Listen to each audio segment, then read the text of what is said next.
श्री चैतन्य मनोभीष्ट ओम रूपः कदा मह्यं ददाति स्वपदान्तिकं नम ओम विष्णुपादाय कृष्णप्रेष्ठाय भूतले श्रीमते भक्तिवेदांत स्वामिनिति नामिने नमस्ते सारस्वते देवे गौरवाणी प्रचारिणे निर्विशेष शून्यवादी पाश्चात्य देशधारिणे जय श्री कृष्ण चैतन्य प्रभु नित्यानंद अद्वैत गदाधर श्रीवासादि गौरभक्तवृंद हरे कृष्ण कृष्ण कृष्ण हरे हरे हरे राम राम राम हरे हरे वाञ्छाकल्पतरुभ्यश्च सिन्धुभ्येव च पतितानां पावनेभ्यो वैष्णवेभ्यो नमो नमः ओम विष्णुपादाय कृष्णप्रेष्ठाय भूतले श्रीमते भक्तिवेदांत स्वामिनिति नामिने हरे कृष्ण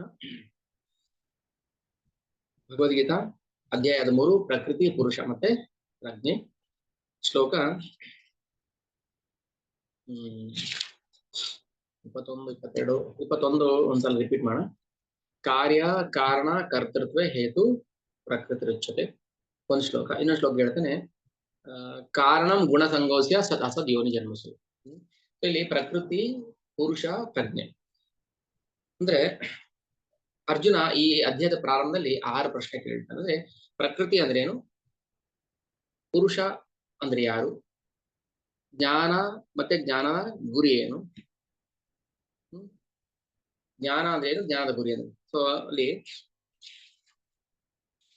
ಪ್ರಾರಂಭದಲ್ಲಿ ಅರ್ಜುನ ಕೇಳಿದಂತ 6 ಪ್ರಶ್ನೆಗೆ ಕೃಷ್ಣ ಎಷ್ಟು ಸವಿಸ್ತಾರ ಉತ್ತರ ಕೊಡ್ತಾ ಇದ್ದಾನೆ ಅಂದ್ರೆ ಜ್ಞಾನದ ಪಟ್ಟಿ ಮಾಡ್ತಾ ಇದ್ದಾನೆ ಅಮಾನಿತ್ವಂ ಅದಂಬಿತ್ವಂ ಅಹಿಂಸಾ ಕ್ಷಾಂತಿ ಆರ್ಜವಂ ಇದೆಲ್ಲ ಹೇಳಿದ್ಮೇಲೆ ಯಾವುದು ಭಗವಂತ ಗೀತೆಯಲ್ಲಿ ಹೇಳಿದಾನೆ ಅದು ಮಾತ್ರ ಜ್ಞಾನ ಏತದ್ ಜ್ಞಾನಮಿತಿ ಪ್ರೋಕ್ತಂ ಅಜ್ಞಾನಂ ಎದತೋ ಅನ್ಯಥ ಇಷ್ಟು ಕೃಷ್ಣ ಏನ್ ಹೇಳ್ತಾನೆ ಗೀತೆಯಲ್ಲಿ ಅದು ಮಾತ್ರ ಜ್ಞಾನ ಅದು ಬಿಟ್ಟು ಬೇರೆ ಏನಿದೆ ಅದೆಲ್ಲ ಅಜ್ಞಾನ ಹಾಗಿದ್ರೆ ನಮಗೆ ಭಗವದ್ಗೀತೆಯ ಆಧ್ಯಾತ್ಮಿಕ ಜ್ಞಾನ ಇಲ್ಲದೆ ನಾವು ಹೇಗೆ ಜೀವನ ಮಾಡ್ತಾ ಇದೀವಿ ಅಂದ್ರೆ ಅದು ಕಂಪ್ಲೀಟ್ಲಿ ಅಜ್ಞಾನ ತಮೋಗುಣ ಲಕ್ಷಣ ಏನಂದ್ರೆ ಅಜ್ಞಾನ ಪ್ರಮಾದ ನಿದ್ರಾ ಆಲಸ್ಯ ಭ್ರಮ ಪ್ರಮಾದ ಸೊ ಇದೆಲ್ಲ ಅಜ್ಞಾನದ ಬೈ ಪ್ರಾಡಕ್ಟ್ಸ್ ಅದಕ್ಕೆ ಏತದ್ ಜ್ಞಾನಂ ಇತಿ ಪ್ರೋಕ್ತಂ ಅಜ್ಞಾನಂ ಎದತೋ ಅನ್ಯಥ ಹೀಗೆ ಪ್ರಕೃತಿ ಹೇಗೆ ಕೆಲಸ ಮಾಡುತ್ತೆ ಇದಕ್ಕೆ ಕಾರಣ ಯಾರು ಪ್ರಕೃತಿ ಸೂರ್ಯ ಪ್ರತಿನಿತ್ಯ ಅವನ ಕರ್ತವ್ಯ ಮಾಡ್ತಾ ಇದ್ದಾನೆ ಯಾರು ಹೇಳ್ತದೆ ಅವನಿಗೆ ಕರ್ತವ್ಯ ಮಾಡೋದಕ್ಕೆ ಅದಕ್ಕೆ ಆ ಕಾರ್ಯ ಮಾಡೋದಕ್ಕೆ ಕಾರಣ ಯಾರೋ ಒಬ್ರು ಇರ್ಬೇಕಲ್ಲ ಸೊ ಸೂರ್ಯ ತನ್ನ ಪಾಡಿಗೆ ತನ್ನ ಕಕ್ಷೆಯಲ್ಲಿ ಸುತ್ತಬೇಕು ಅಥವಾ ಭೂಮಿ ಸುತ್ತಬೇಕು ಗಾಳಿ ಬೀಸಬೇಕು ಬೆಂಕಿ ಉರಿಬೇಕು ಇದೆಲ್ಲ ಪ್ರಕೃತಿ ನಿಯಮಗಳು ಮಾಡ್ಲೇಬೇಕು ಈ ಪ್ರಕೃತಿ ಕಾರ್ಯ ಮಾಡೋದಕ್ಕೆ ಯಾರೊಬ್ರು ಕಾರಣ ಇರ್ಬೇಕಲ್ವಾ ಅದ್ ಹೇಳಿದೆ ಕಾರ್ಯ ಕಾರಣ ಕರ್ತೃತ್ವ ಹೇತು ಪ್ರಕೃತಿ ಜೊತೆ ಇದೆ ಪ್ರಕೃತಿ ಸೊ ಪ್ರಕೃತಿಯ ನಿಯಮಗಳನ್ನ ಯಾರು ರೂಪಿಸ್ತಾರೆ ಅವನು ಜಗತ್ತಿನ ನಿಯಾಮಕ ಅಷ್ಟೇ ಬೆಂಕಿ ಸುಡಬೇಕು ಅಂತ ಯಾರು ಅದಕ್ಕೆ ಆಜ್ಞೆ ಮಾಡಿದ್ದು ಸೂರ್ಯ ಯಸ್ಯಾಜ್ಞೆಯ ಸಂಭ್ರಮಿತೋ ಕಾಲ ಯಸ್ಯಾಜ್ಞೆಯ ಯಾರ ಆಜ್ಞೆಯಿಂದ ಸೂರ್ಯ ತನ್ನ ಕಕ್ಷೆಯಲ್ಲಿ ಸುತ್ತಾನೆ ಅವನೇ ಭಗವಂತನೇ ಇದಕ್ಕೆ ಎಲ್ಲಾ ಕಾರಣಗಳ ಕಾರಣ ಭಗವಂತ ಪ್ರಕೃತಿ ಹೇಗೆ ಕರ್ತವ್ಯವನ್ನು ನಿರ್ವಹಿಸುತ್ತೆ ಈ ಪ್ರಕೃತಿಯ ನಿಯಾಮಕ ಯಾರು ಪ್ರಕೃತಿಯ ಅಧೀನದಲ್ಲಿ ಕೆಲಸ ಮಾಡೋರು ಯಾರು ಪ್ರಕೃತಿಯನ್ನ ನಿಯಂತ್ರಣ ಮಾಡೋನೊಬ್ರು ಇರ್ತಾನೆ ಪ್ರಕೃತಿ ಅಧೀನದಲ್ಲಿ ಇರೋರೊಬ್ರು ಇರ್ತಾರೆ ಜೀವತತ್ವ ಸೊ ಹಾಗೆ ಈ ಪ್ರಕೃತಿ ನಿಯಮಕ್ಕೆ ಅನುಗುಣವಾಗಿ ಜೀವ ಕರ್ಮವನ್ನು ಮಾಡ್ತಾನೆ ಅಂದ್ರೆ ಸತ್ವಗುಣ ರಜಗುಣ ತಮಗುಣ ಆ ಗುಣಗಳಿಗೆ ತಕ್ಕಾಗಿ ಕರ್ಮ ಮಾಡ್ತಾನೆ ಅದಕ್ಕೆ ತಕ್ಕಾಗಿ ಅವನು ದೇಹವನ್ನ ಪಡ್ಕೊಳ್ತಾನೆ ಸತ್ ಅಸತ್ ಯೋನಿ ಜನ್ಮಸು ಕಾರಣ ಗುಣ ಸಂಕೋಸ್ಯ ಯಾವಾಗ ನಾವು ಈ 3 ಗುಣಗಳನ್ನ ಮೀರಿ ನಾವು ಅಲೌಕಿಕ ನೆಲೆಯಲ್ಲಿ ನಿಲ್ತೀವಿ ಅಂದ್ರೆ ಭಕ್ತಿ ಸೇವೆಯಲ್ಲಿ ನಿಲ್ತೀವಿ ಆಗ ಈ 3 ಗುಣಗಳ ಪ್ರಭಾವ ಜೀವನಿಗೆ ತಟ್ಟೋದಿಲ್ಲ ಇಲ್ಲಾಂದ್ರೆ ಜೀವ ಆ ಗುಣಗಳ ಪ್ರಭಾವಕ್ಕೆ ಸಿಕ್ಕಾಕೊಂಡ್ಬಿಡ್ತಾನೆ ಇದು ರಹಸ್ಯ ಶ್ಲೋಕ 24 ಹೇಳ್ತಾರೆ ಯ ಏವಂ ವೇತ್ತಿ ಪುರುಷಂ ಪ್ರಕೃತಿಂ ಚ ಗುಣೈ ಸಹ ಯ ಏವಂ ವೇತ್ತಿ ಯಾರು ಇದನ್ನ ತಿಳ್ಕೊಳ್ತಾನೆ ಯಾವ್ದನ್ನ ಪ್ರಕೃತಿ ಮತ್ತೆ ಗುಣಗಳನ್ನ ಸರ್ವತಾ ವರ್ತಮಾನೋಪಿ ನಸ ಭೂಯೋಪಿ ಜಾಯತೆ ಸರ್ವತಾ ವರ್ತಮಾನೋಪಿ ಅವನು ಯಾವಾಗ್ಲೂ ಅಲೌಕಿಕ ನೆಲೆಯಿರ್ತಾನೆ ಮತ್ತೆ ಅವನು ನಸ ಭೂಯೋಪಿ ಜಾಯತೆ ಅವನು ಮತ್ತೆ ಹುಟ್ಟು ಬರೋಕೆ ಅವಕಾಶ ಇಲ್ಲ ಮತ್ತೆ ಅವನಿಗೆ ಪುನರ್ಜನ್ಮ ಇಲ್ಲ. ಪ್ರಕೃತಿಯನ್ನು, ಜೀವಿಯನ್ನು ಮತ್ತು ಗುಣಗಳ ಪರಸ್ಪರ ಪ್ರಕ್ರಿಯೆಯನ್ನ ಕುರಿತ ಈ ತತ್ವಜ್ಞಾನವನ್ನ ಅರ್ಥ ಮಾಡಿಕೊಂಡವನು ಮುಕ್ತಿಯನ್ನ ಪಡೆಯುವುದು ನಿಶ್ಚಿತ. ಅವನ ಪ್ರಸ್ತುತ ಸ್ಥಿತಿ ಏನೇ ಇರಲಿ, ಅವನು ಮತ್ತೆ ಇಲ್ಲಿ ಹುಟ್ಟುವುದಿಲ್ಲ. ಅಂದ್ರೆ ಕೃಷ್ಣ ಮುಕ್ತಿ ಬಯಸೋರಿಗೆ ಮುಕ್ತಿನೂ ಕೊಡ್ತಾ ಇದ್ದಾನೆ, ಇಲ್ಲ ಕರ್ಮಕ್ಕೆ ಫಲ ಬಯಸೋವನಿಗೆ ಕರ್ಮದ ಫಲನೂ ಕೊಡ್ತಾನೆ. ಸಕಾಮ ಕರ್ಮಗಳು ಮಾಡಿದ್ರೆ ಫಲ ಕೊಡ್ತಾನೆ. ನಿಷ್ಕಾಮ, ನನಗೇನು ಕಾಮನೆಗಳಲ್ಲ, ಅದು ಕಾಮನೆ ಇಲ್ಲ ಅಂತ ಮಾಡೋದು ಕೂಡ ಫಲ ಸಿಗುತ್ತೆ ನೋಡಿ. ನಿಷ್ಕಾಮ ಯೋಗ, ನಿಷ್ಕಾಮ ಕರ್ಮ ಯೋಗಕ್ಕೂ ಭಕ್ತಿ ಸೇವೆಗೂ ಏನು ವ್ಯತ್ಯಾಸ? ಈಗ ನನಗೇನು ಆಸೆ ಇಲ್ಲ, ಅಪೇಕ್ಷೆ ಇಲ್ಲ, ಸುಮ್ಮನೆ ನಾನು ಪಾಡಿ ನನ್ನ ಕರ್ಮ ಮಾಡ್ಕೊಂಡು ಹೋಗ್ತಾ ಇದ್ದೀನಿ ಅನ್ನೋನ್ಗೂ ಒಂದು ಫಲ ಸಿಗುತ್ತೆ. ಏನ್ ಫಲ ಸಿಗುತ್ತೆ ಇದನ್ನ ಚೆನ್ನಾಗಿ ಅರ್ಥ ಮಾಡ್ಕೊಳ್ಳಿ. ಭಕ್ತಿ ಯೋಗ, ನಿಷ್ಕಾಮ ಕರ್ಮಯೋಗ ಸಾಮ್ಯತೆ ಇದೆ, ಎರಡಕ್ಕೂ ಹೋಲಿಕೆ ಇದೆ. ನೋಡಕ್ ಒಂದೇ ತರ ಕಾಣಿಸುತ್ತೆ. ಒಂದು ಭತ್ತ, ಇನ್ನೊಂದು ಭತ್ತದ ಹೊಟ್ಟು. ಕರ್ಮಯೋಗದಲ್ಲಿ ಏನಂದ್ರೆ ಅವನು ಯಾವ ಕರ್ಮ ಫಲಕ್ಕೂ ಆಸೆ ಪಡೋದಿಲ್ಲ, ಅವನು ಸುಮ್ಮನೆ ಮಾಡ್ಕೊಂಡು ಹೋಗ್ತಾ ಇದ್ದಾನೆ. ಉದಾಹರಣೆಗೆ ಕತ್ತೆನ ಯಾಕೆ ಹೋಲಿಸ್ತಾರೆ ಅಂದ್ರೆ, ಕತ್ತೆ ಹೆಗಲ ಮೇಲೆ ಆ ಡೋಬಿ ಏನ್ ಮಾಡ್ತಾನೆ, ಭಾರ ಹಾಕ್ತಾನೆ, ಸ್ವಲ್ಪ ಹಡಗ ಹೊತ್ಕೊಂಡು ಹೋಗ್ತಾ ಇರುತ್ತೆ. ಅದಕ್ಕೇನೋ ಒಂದು ಹಿಡಿ ಹುಲ್ ಕೊಟ್ರೆ ಸಾಕು, ಇನ್ನೇನು ಬಯಸೋದಿಲ್ಲ ಅದು. ಹಾಗೆ ನೋಡಿ, ಕರ್ಮಯೋಗ ವಿಷಯದ ಬಾಟ್ಲು ಅಂತ ಹೇಳ್ತಾರೆ, ವಿಷಯದ ಬಾಂಡ್ಲಿ ಕರ್ಮಯೋಗ ಅನ್ನೋದು, ಕರ್ಮ ಮತ್ತೆ ಜ್ಞಾನ. ಅದೇ ಕರ್ಮಯೋಗವನ್ನ ಭಗವಂತನಿಗೆ ಅಂತ ಮಾಡಿದ್ರೆ ಏನಾಗುತ್ತೆ, ಅದು ಭಕ್ತಿ ಸೇವೆ ಆಗುತ್ತೆ. ನಿಷ್ಕಾಮ ಕರ್ಮಯೋಗಿ ಯಾವ ಕರ್ಮದ ಫಲವನ್ನು ಬಯಸದೆ ಸುಮ್ಮನೆ ಕರ್ಮ ಮಾಡ್ತಾ ಇರ್ತಾನೆ ಅಷ್ಟೇ.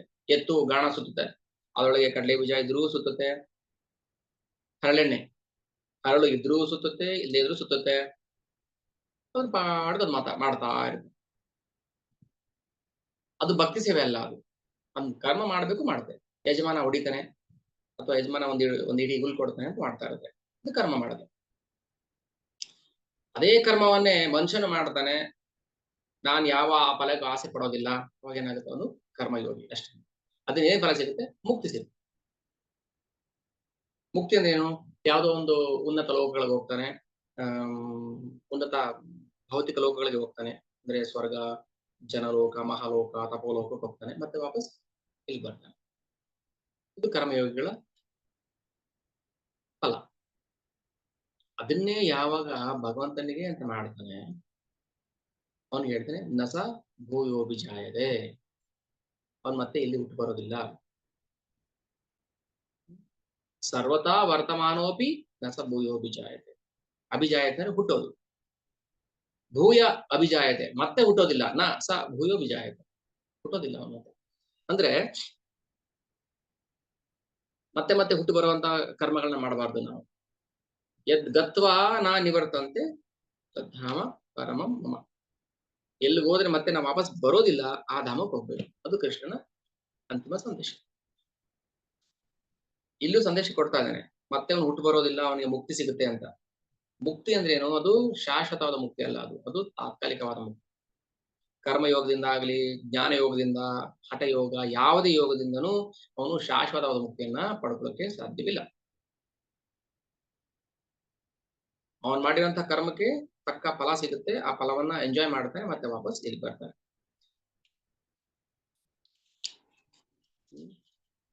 ಇಲ್ಲಿ ಹೇಳ್ತಾನೆ ಶ್ಲೋಕ 25, ಕೆಲವರು ಧ್ಯಾನದಿಂದ, ಕೆಲವರು ಜ್ಞಾನದಿಂದ, ಇನ್ನು ಕೆಲವರು ನಿಷ್ಕಾಮ ಕರ್ಮದಿಂದ ತಮ್ಮೊಳಗಿರುವ ಪರಮಾತ್ಮನನ್ನ ಕಾಣುತ್ತಾರೆ. ಪರಮಾತ್ಮ ಸಾಕ್ಷಾತ್ಕಾರನೂ ಕೂಡ ಅಂತಿಮ ಸಾಕ್ಷಾತ್ಕಾರ ಅಲ್ಲ. ಅಂದ್ರೆ ಈಗ ಫಸ್ಟ್ ಬ್ರಹ್ಮನ್ ಸಾಕ್ಷಾತ್ಕಾರ, ಆಮೇಲೆ ಪರಮಾತ್ಮ ಸಾಕ್ಷಾತ್ಕಾರ, ಆಮೇಲೆ ಭಗವಾನ್ ಸಾಕ್ಷಾತ್ಕಾರ. ಸೊ ಪರಮಾತ್ಮ ಸಾಕ್ಷಾತ್ಕಾರ ಆದ್ರೂ ಕೂಡ ಅವನಿಗೆ ಕೃಷ್ಣ ಪ್ರೇಮ ಬರೋದಿಲ್ಲ. ಪರಮಾತ್ಮ ಅಂದ್ರೆ ಭಗವಂತನ ಆಂಶಿಕ ಪ್ರತಿನಿಧಿ ಅಷ್ಟೇನೆ, ಅವನೇ ಭಗವಂತ ಅಲ್ಲ, ಭಗವಂತನ ಆಂಶಿಕ ಪ್ರತಿನಿಧಿ. ಪ್ರೈಮ್ ಮಿನಿಸ್ಟರ್ ಬೇರೆ, ಪ್ರೈಮ್ ಮಿನಿಸ್ಟರ್ ಸೆಕ್ರೆಟರಿ ಬೇರೆ. ಅವನ ಅದಿಂದಲೇ ಕೆಲಸ ಮಾಡ್ತಾನೆ, ಅವನು ಹೇಳ್ದಂಗೆ ಮಾಡ್ತಿರ್ತಾನೆ, ಹೌದು, ಅವನಿಗೂ ಅಷ್ಟೇ ಶಕ್ತಿ ಇದೆ, ಆದ್ರೆ ಅವನೇ ಪ್ರೈಮ್ ಮಿನಿಸ್ಟರ್ ಅಲ್ಲ. ಸೊ ಹಾಗೆ ಭಗವಂತನ ಒಂದು ಆಂಶಿಕ ಪ್ರತಿನಿಧಿ ಪರಮಾತ್ಮ. ಇಲ್ಲಿ ಹೇಳ್ತಾರೆ ಕೆಲವರು ಧ್ಯಾನದಿಂದ, ಮತ್ತೆ ಕೆಲವರು ಜ್ಞಾನವನ್ನು ಬೆಳೆಸ್ಕೊಂಡು, ಇನ್ನು ಕೆಲವರು ನಿಷ್ಕಾಮ ಕರ್ಮದಿಂದ ತಮ್ಮ ಒಳಗಿರುವ ಪರಮಾತ್ಮನನ್ನ ಕಾಣುತ್ತಾರೆ. ಭಾವಾರ್ಥ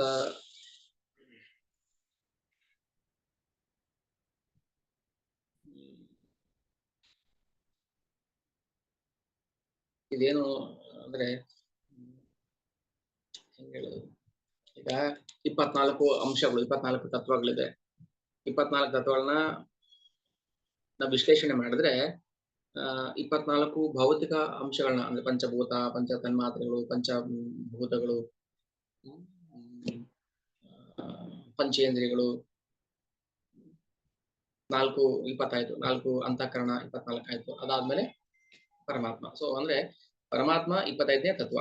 ಅದ್ರ ಒಳಗೆ ಅಂದ್ರೆ ಅದ್ರ ಕೆಳಗೆ 24 ತತ್ವಗಳಿರುತ್ತೆ. 5 5 5 5 ಪ್ಲಸ್ 4 ಪಂಚಭೂತ, ಪಂಚ ತನ್ಮಾತ್ರೆ, ಪಂಚೇಂದ್ರಿಯ,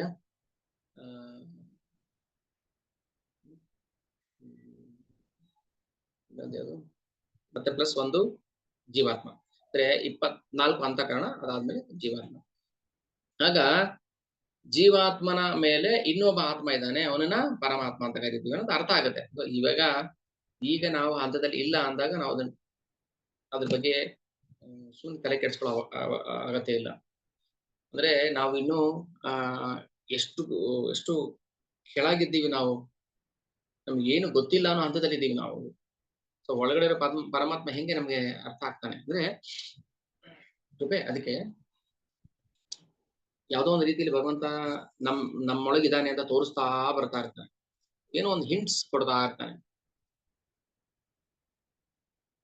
ಈ ತತ್ವ ನಾವು ಚೆನ್ನಾಗಿ ಅರ್ಥ ಮಾಡ್ಕೋಬೇಕು. ಹೇಳ್ತಾರೆ, ಜೀವಾತ್ಮನ ಸ್ವಭಾವವು ಐಹಿಕ ತತ್ವಗಳನ್ನ ಮೀರಿದ್ದು ಎಂದು ಅರ್ಥ ಮಾಡಿಕೊಳ್ಳಬೇಕು. ಆಗ ಅವರು ಕ್ರಮೇಣ ಕೃಷ್ಣ ಪ್ರಜ್ಞೆಯಲ್ಲಿ ಭಕ್ತಿ ಸೇವೆಯ ಮಟ್ಟಕ್ಕೆ ಬರುತ್ತಾರೆ. ಅಂದ್ರೆ ಕೃಷ್ಣ ಪ್ರಜ್ಞೆಗೆ ಬರ್ಬೇಕಾದ್ರೆ ನಮ್ಗೆ ಈ ಬೇಸಿಕ್ ತತ್ವಗಳು ಅರ್ಥ ಮಾಡ್ಕೋಬೇಕು. ಇವೆಲ್ಲ ಮೂಲಭೂತ ತತ್ವಗಳು. ನಿಷ್ಕಾಮ ಕರ್ಮಿಗಳು ಮನೋಧರ್ಮದಲ್ಲಿ ಪರಿಪೂರ್ಣರು. ಅವರಿಗೆ ಕೃಷ್ಣ ಪ್ರಜ್ಞೆಯಲ್ಲಿ ಭಕ್ತಿ ಸೇವೆ ನೆಲೆಗೆ ಬರಲು ಅವಕಾಶ ದೊರೆಯುತ್ತದೆ. ಯಾಕಂದ್ರೆ ನಿಷ್ಕಾಮ ಕರ್ಮ ಮಾಡೋನಿಗೆ ಫಲದ ಅಪೇಕ್ಷೆ ಇರೋದಿಲ್ಲ, ಭೌತಿಕ ಅಪೇಕ್ಷೆ ಇರೋದಿಲ್ಲ, ಒಟ್ಟು ಕರ್ಮ ಮಾಡ್ತಿರ್ತಾರೆ. ಅಂತವ್ರು ಭಕ್ತಿ ಹಂತಕ್ಕೆ ಬರಕ್ಕೆ ಒಂದು ಹಂತಕ್ಕೆ ಬರ್ತಾರೆ. ಅವರು ಭಕ್ತಿ ಸೇವೆ ಹಂತಕ್ಕೆ ಬರ್ಬೇಕಾದ್ರೆ ಅವರು ನಿಷ್ಕಾಮ ಕರ್ಮಿಗಳಾಗಿರ್ಬೇಕು, ಜ್ಞಾನ ಗೊತ್ತಿರಬೇಕು, ಭಕ್ತಿ ಸೇವೆ ಯಾಕೆ ಮಾಡ್ಬೇಕು ಅನ್ನೋ ಬೇಸಿಕ್ ನಾಲೆಡ್ಜ್ ಗೊತ್ತಿರಬೇಕು. ಅಂತವ್ರಿಗೆ ಮಾತ್ರ ಭಕ್ತಿ ಸೇವೆ ಹಂತಕ್ಕೆ ಬರಕ್ಕೆ ಸಾಧ್ಯ ಆಗುತ್ತೆ. ಶುದ್ಧ ಪ್ರಜ್ಞೆಯವರಾಗಿದ್ದು ಧ್ಯಾನದಿಂದ ತಮ್ಮೊಳಗಿನ ಪರಮಾತ್ಮನನ್ನ ಕಂಡುಕೊಳ್ಳುವ ಪ್ರಯತ್ನದಲ್ಲಿರ್ತಾರೆ. ಅವರು ತಮ್ಮೊಳಗೆ ಪರಮಾತ್ಮನನ್ನ ಕಂಡುಕೊಂಡಾಗ ಅವರಿಗೆ ಆಧ್ಯಾತ್ಮಿಕ ನೆಲೆ ದೊರೆಯುತ್ತದೆ. ಒಂದ್ಸಲ ನೀವು ಭಾವಾರ್ಥ ಓದಿ,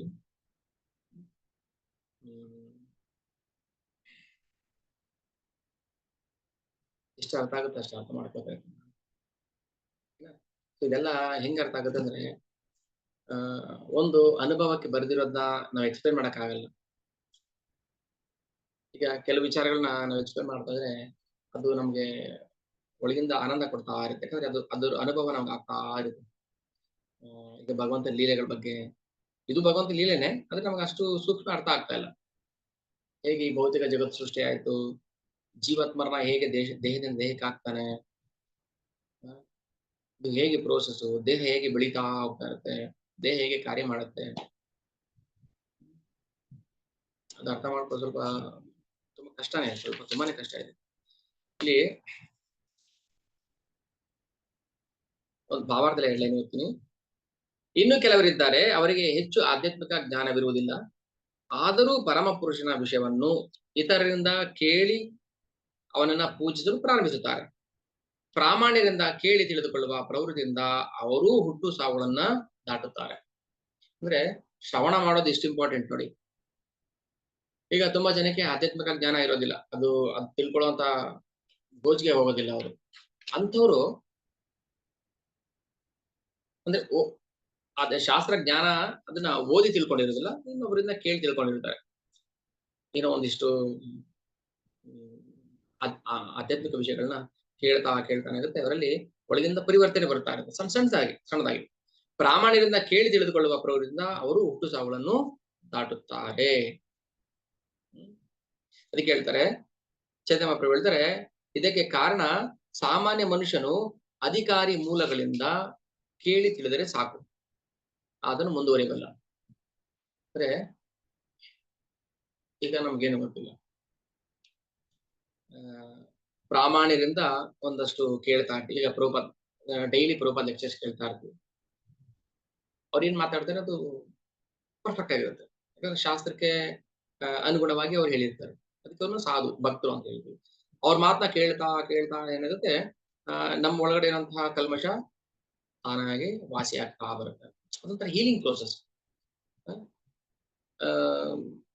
ಅಂದ್ರೆ ಯಾರು ಭಕ್ತಿ ಮಾಡ್ತಿರ್ತಾರೆ, ಶುದ್ಧ ಭಕ್ತಿ ಇರ್ತಾರೆ, ಅವರ ಮಾತುಗಳನ್ನ ಕೇಳ್ತಾ ಕೇಳ್ತಾ ಏನಾಗುತ್ತೆ, ನಮ್ಮೊಳಗೆ ನಿಧಾನವಾಗಿ ಪರಿವರ್ತನೆ ಬರುತ್ತೆ. ಅದಕ್ಕೆ ಹೇಳ್ತಾರೆ, ಸಾಮಾನ್ಯ ಮನುಷ್ಯ ಅಧಿಕಾರಿ ಮೂಲಗಳಿಂದ ಕೇಳಿ ತಿಳಿದರೆ ಸಾಕು. ಆದ್ದರಿಂದ ಸಾಕ್ಷಾತ್ಕಾರ ಪಡೆದ ವ್ಯಕ್ತಿಗಳಿಂದ ಕೇಳಿ ತಿಳಿದು ಪ್ರಯೋಜನ ಪಡೆದುಕೊಳ್ಳಬೇಕು ಮತ್ತು ಕ್ರಮೇಣ ಎಲ್ಲವನ್ನು ಅರ್ಥ ಮಾಡಿಕೊಳ್ಳಬಹುದು. ಹೇಗೆ ಅರ್ಥ ಆಗುತ್ತೆ ನಮ್ಗೆ? ಈಗ ಎಲ್ಲ ದೂರದಲ್ಲಿ ಬೆಂಕಿ ಹೊಗೆ ಬರ್ತಾ ಇದೆ, ಬೆಂಕಿ ಕಾಣಿಸ್ತಾ ಇಲ್ಲ, ಹೊಗೆ ಮಾತ್ರ ಕಾಣಿಸ್ತಾ ಇದೆ. ನಾವು ಆ ಹೊಗೆಗೆ ಮೂಲ ಬೆಂಕಿ ಅಂತ ಗೊತ್ತಿದ್ರೆ, ಆ ಬೆಂಕಿನ ಮುಂಚೆ ನಾವು ನೋಡಿದ್ರೆ, ಅಂದ್ರೆ ಅದ್ರ ಬಗ್ಗೆ ನಮ್ಗೆ ಜ್ಞಾನ ಇದ್ರೆ ನಾವು ಅದನ್ನ ಈಸಿಯಾಗಿ ಒಪ್ಕೊಳ್ತೀವಿ. ಬೆಂಕಿ ಅನ್ನೋದ ನಾವು ನೋಡೇ ಇಲ್ಲ ಅಂದಾಗ ಹೊಗೆ ಎಲ್ಲಿಂದ ಬಂತು ಅಂದ್ರೆ ನಮ್ಗೆ ಪ್ರಮಾಣ ಇಲ್ಲ ಅಂದ್ರೆ ನಾವು ಒಪ್ಕೊಳ್ಳೋದಿಲ್ಲ, ಬಾಲಿಶ ಬುದ್ಧಿ ಆಗುತ್ತೆ. ಅದಕ್ಕೆ ಯಾರು ಪ್ರಾಮಾಣಿಕರೋ ಅಥವಾ ಪ್ರಾಮಾಣಿಕದಿಂದ ಕೇಳಿ ತಿಳಿದಿರ್ತಾರೋ ಅಂತವ್ರ ನಾವು ಶ್ರವಣ ಮಾಡ್ತಾ ಇರ್ಬೇಕು. ಆದ್ರೆ ಅದಕ್ಕೆ ಭಕ್ತರ ಸಂಘಕ್ಕೆ ಬರ್ಬೇಕು. ನಾವು ಭಕ್ತರ ಸಂಘಕ್ಕೆ ಬಂದಾಗ ಏನಾಗುತ್ತೆ, ಅವ್ರು ಏನ್ ಹೇಳ್ತಾರ ನಾವು ಕೇಳ್ತಾ ಹೋಗ್ತಾರೆ. ಇಷ್ಟೇ ಮಾಡ್ಬೇಕಾಗುತ್ತೆ. ಅದಕ್ಕೆ ಶ್ರವಣ ಪ್ರೋಸೆಸ್ ಎಷ್ಟು ಇಂಪಾರ್ಟೆಂಟ್ ಅಂದ್ರೆ ಎಂತವ್ರು ಅದು ಭಕ್ತಿ ಹಂತಕ್ಕೆ ಸಹಾಯ ಮಾಡುತ್ತೆ. ಅದೇ ಪ್ಯಾರಾಗ್ರಾಫ್ ಅಲ್ಲಿ, ಆದ್ದರಿಂದ ಆತ್ಮ ಸಾಕ್ಷಾತ್ಕಾರ ಪಡೆದ ವ್ಯಕ್ತಿಗಳಿಂದ ಕೇಳಿ ತಿಳಿದು ಪ್ರಯೋಜನ ಪಡೆದುಕೊಳ್ಳಬೇಕು ಮತ್ತು ಕ್ರಮೇಣ ಎಲ್ಲವನ್ನು ಅರ್ಥ ಮಾಡಿಕೊಳ್ಳಬಹುದು. ಇಷ್ಟೇ. ಅಂದ್ರೆ ಸರಿಯಾದ ಶ್ರವಣ ಮಾಡಿದ್ರೆ ನಿಮಗೆ ಜ್ಞಾನ ತಾನಾಗೆ ಬರುತ್ತೆ. ಪರಮಪ್ರಭುವನ್ನು ಅರಿತವರ ಅಂದ್ರೆ ಶುದ್ಧ ಭಕ್ತರ ಸೇವಕನಾಗುವುದನ್ನ ಮನುಷ್ಯನು ಕಲಿಯಬೇಕು. ಪರಿಶುದ್ಧ ಭಕ್ತರೊಬ್ಬರ ಆಶ್ರಯ ದೊರೆತು ಅವರಿಂದ ಆತ್ಮ ಸಾಕ್ಷಾತ್ಕಾರದ ವಿಷಯ ಕೇಳಿ ಅವರ ಹೆಜ್ಜೆಗಳಲ್ಲಿ ನಡೆಯುವ ಅದೃಷ್ಟವು ಲಭ್ಯವಾದರೆ ಅಂತಹ ಮನುಷ್ಯನು ಕ್ರಮೇಣ ಪರಿಶುದ್ಧ ಭಕ್ತನ ಸ್ಥಿತಿಗೆ ಇರುತ್ತಾನೆ. ಅಂದ್ರೆ ಕ್ರಮೇಣ ಪರಿಶುದ್ಧ ಹಂತಕ್ಕೆ ಹೋಗ್ತಾನೆ. ಅಂದ್ರೆ ಒಂದೇ ಸಲ ನಾವು ಶುದ್ಧ ಭಕ್ತಿ ಮಾಡ್ತೀವಿ, ಅದ ಸಾಧ್ಯ ಇಲ್ಲ, ಆಗೋದು ಇಲ್ಲ, ಮಾಡಕ್ ಮನ್ಸು ಬರೋದಿಲ್ಲ. ಶುದ್ಧ ಭಕ್ತಿ ಮನಸ್ಸಲ್ಲಿ ಕಲ್ಮಶ ಇದ್ದಾಗ ಶುದ್ಧ ಭಕ್ತಿ ಬರೋದಿಲ್ಲ. ಅದಕ್ಕೇನ್ ಮಾಡ್ಬೇಕು, ಪರಿಶುದ್ಧ ಭಕ್ತರ ಸಂಘದಿಂದ ಅವರ ಆಶ್ರಯಕ್ಕೆ ಬಂದಾಗ ಏನಾಗುತ್ತೆ, ಕ್ರಮೇಣ ವಿಷಯಗಳನ್ನ ಚರ್ಚೆ ಮಾಡ್ತಾ ನಾವು ಕೂಡ ಶುದ್ಧ ಭಕ್ತಿ ಹಂತಕ್ಕೆ ತಲುಪಬಹುದು. ಈ ಶ್ಲೋಕದಲ್ಲಿ ವಿಶೇಷವಾಗಿ ಶ್ರವಣ ಪ್ರಕ್ರಿಯೆಗೆ ಒತ್ತು ಕೊಡಲಾಗಿದೆ. ನಾವ್ ಎಷ್ಟು ಚೆನ್ನಾಗಿ ಶ್ರವಣ ಮಾಡ್ತೀವೋ ಅಷ್ಟು ನಮಗೆ ನೋಡಿ, ಅನ್ಯೇ ತ್ವೇವಮೋ ಅಜಾನಂತ ಶ್ರುತ್ವಾನೇಭ್ಯ ಉಪಾಸತೆ. ಅನ್ಯೇ ತ್ವ ಏವಂ ಅಜಾನಂತ ಅಂದ್ರೆ ಅವನಿಗೇನು ಗೊತ್ತಿಲ್ಲ, ತ್ವ ಏವಂ ಆದ್ರೆ ಅವನು ಕೂಡ ಶ್ರುತ್ವ ಅನ್ಯೇಭ್ಯ ಉಪಾಸತೆ. ಶ್ರುತ್ವ ಕೇಳಿಸ್ಕೊಂಡ, ಎಲ್ಲಿಂದ? ಅನ್ಯೇಭ್ಯ ಇನ್ನೊಬ್ಬರಿಂದ, ಬೇರೆ ಯಾರೋ ಭಕ್ತರಿಂದಾನೋ ಆತ್ಮ ಸಾಕ್ಷಾತ್ಕಾರ ಪಡೆದ ಒಬ್ಬ ಪ್ರಾಮಾಣಿಕರಿಂದನೋ ಶ್ರುತ್ವ ಅನ್ಯೇಭ್ಯ ಉಪಾಸತೆ, ಅದನ್ನ ಹೇಳಿದ್ ಮಾಡ್ಕೊಂಡು ಹೋಗ್ತಾರೆ. ಒಂದು ಉದಾಹರಣೆ ಕೊಟ್ಟು ಹೇಳಿದ್ದೇನೆ, ನಿಮ್ಗೆ ಅರ್ಥ ಆಗುತ್ತದೆ. ಒಬ್ಬ ಯಾರೋ ಹೇಳಿದ್ರು ಅಂತ ಏನ್ ಮಾಡ್ತಾನೆ, ಪ್ರತಿನಿತ್ಯ ಬೆಳಿಗ್ಗೆ ಎದ್ದು ತಣ್ಣೀರ್ ಸ್ನಾನ ಮಾಡಿ ದೇವ್ರು ಗುಡಿ ಸುತ್ತಾ ಇರ್ತಾನೆ. ಹೇಳಿದ್ದೇನೆ ನಾನು. ಅವನೇನ್ ಮಾಡ್ತಾನೆ, ದಿನ ಬರೋದು ಆ ಗುಡಿ ಸುತ್ತೋದು ಮಾಡ್ತಾ ಇರ್ತಾನೆ. ಅದನ್ನ ಯಾರೊಬ್ಬ ನೋಡ್ತಾ ಇದ್ದ ದಿನ. ಒಂದಿನ ಏನ್ ಮಾಡ್ತಾನೆ, ಅಲ್ಲ ನೀನು ಪ್ರತಿದಿನ ಬರ್ತೀಯಾ, ಗುಡಿ ಸುತ್ತೀಯಾ, ಇದನ್ನ ಏನ್ ಪ್ರಯೋಜನ ಬಂತು ನಿನಗೆ? ಅವನೇನು ಯಾರೋ ಹೇಳಿದ್ದು ಶುತ್ವ ಅನ್ಯೇಭ್ಯ ಉಪಾಸತೆ, ಯಾರೋ ಹೇಳಿದ್ದನ್ನ ಕೇಳಿಸ್ಕೊಂಡು ಅವ್ನು ಉಪಾಸನೆ ಮಾಡ್ತಾ ಇದ್ದಾನೆ. ಅದು ಗೊತ್ತೋ ಗೊತ್ತಿಲ್ವೋ, ಸರಿನೋ ತಪ್ಪೋ ಇಲ್ಲ, ಮಾಡ್ತಾ ಇದ್ದಾನೆ. ಇವನೇನ್ ಮಾಡ್ದ, ಆ ಗುಡಿ ಸುತ್ತೋದ್ರಿಂದ ನಿನಗೆ ಲಾಭ ಸಿಗುತ್ತೆ. ಆಯ್ತು, ಗುಡಿ ಸುತ್ತಿದ್ಯಾ, ದೇವ್ರು ಎಲ್ಲಿದ್ದಾನೆ? ದೇವ್ರು ಇರೋದು ಗರ್ಭಗುಡಿಲಿ. ನೀನು ಗುಡಿ ಸುತ್ತದಾದ್ರೆ ಗರ್ಭಗುಡಿ ಸುತ್ತಬೇಕು. ನೀನ್ ದೇವಸ್ಥಾನ ಹೊರಗಡೆ ಸುತ್ತರೆ ಏನ್ ಪ್ರಯೋಜನ ಬರುತ್ತೆ ಅಂತ ಹೇಳಿ ಅವ್ನಿಗೆ ಏನಾಯ್ತು, ಬುದ್ಧಿ ಕಲ್ತ್ಬಿಡುತ್ತೆ. ಅವಾಗ ಅವನ್ ಅನ್ಸುತ್ತೆ ಮುಂಚೆ ಹೇಳಿದ್ದವನ್ ಸರಿ ಅಲ್ವಾ, ತಪ್ಪು ಅನ್ಸ್ಬಿಡುತ್ತೆ ಈಗ ಅವನಿಗೆ. ಇವನ್ ಹೇಳಿದ್ ಸರಿ ಅನ್ಸುತ್ತೆ. ಕೊನೆಗೆ ಏನ್ ಮಾಡ್ತಾನೆ, ಅದು ಬಿಟ್ಟು. ಇದು ನಮ್ಮ ಪ್ರಾರಂಭದ ಭಕ್ತಿ ಮಾಡ್ತಾ ಇರೋರಿಗೆ ಆಗುವಂತ ಗೊಂದಲಗಳಿವೆಲ್ಲ. ಅವನ್ ಸರಿನಾ ಇವನ್ ಸರಿನಾ?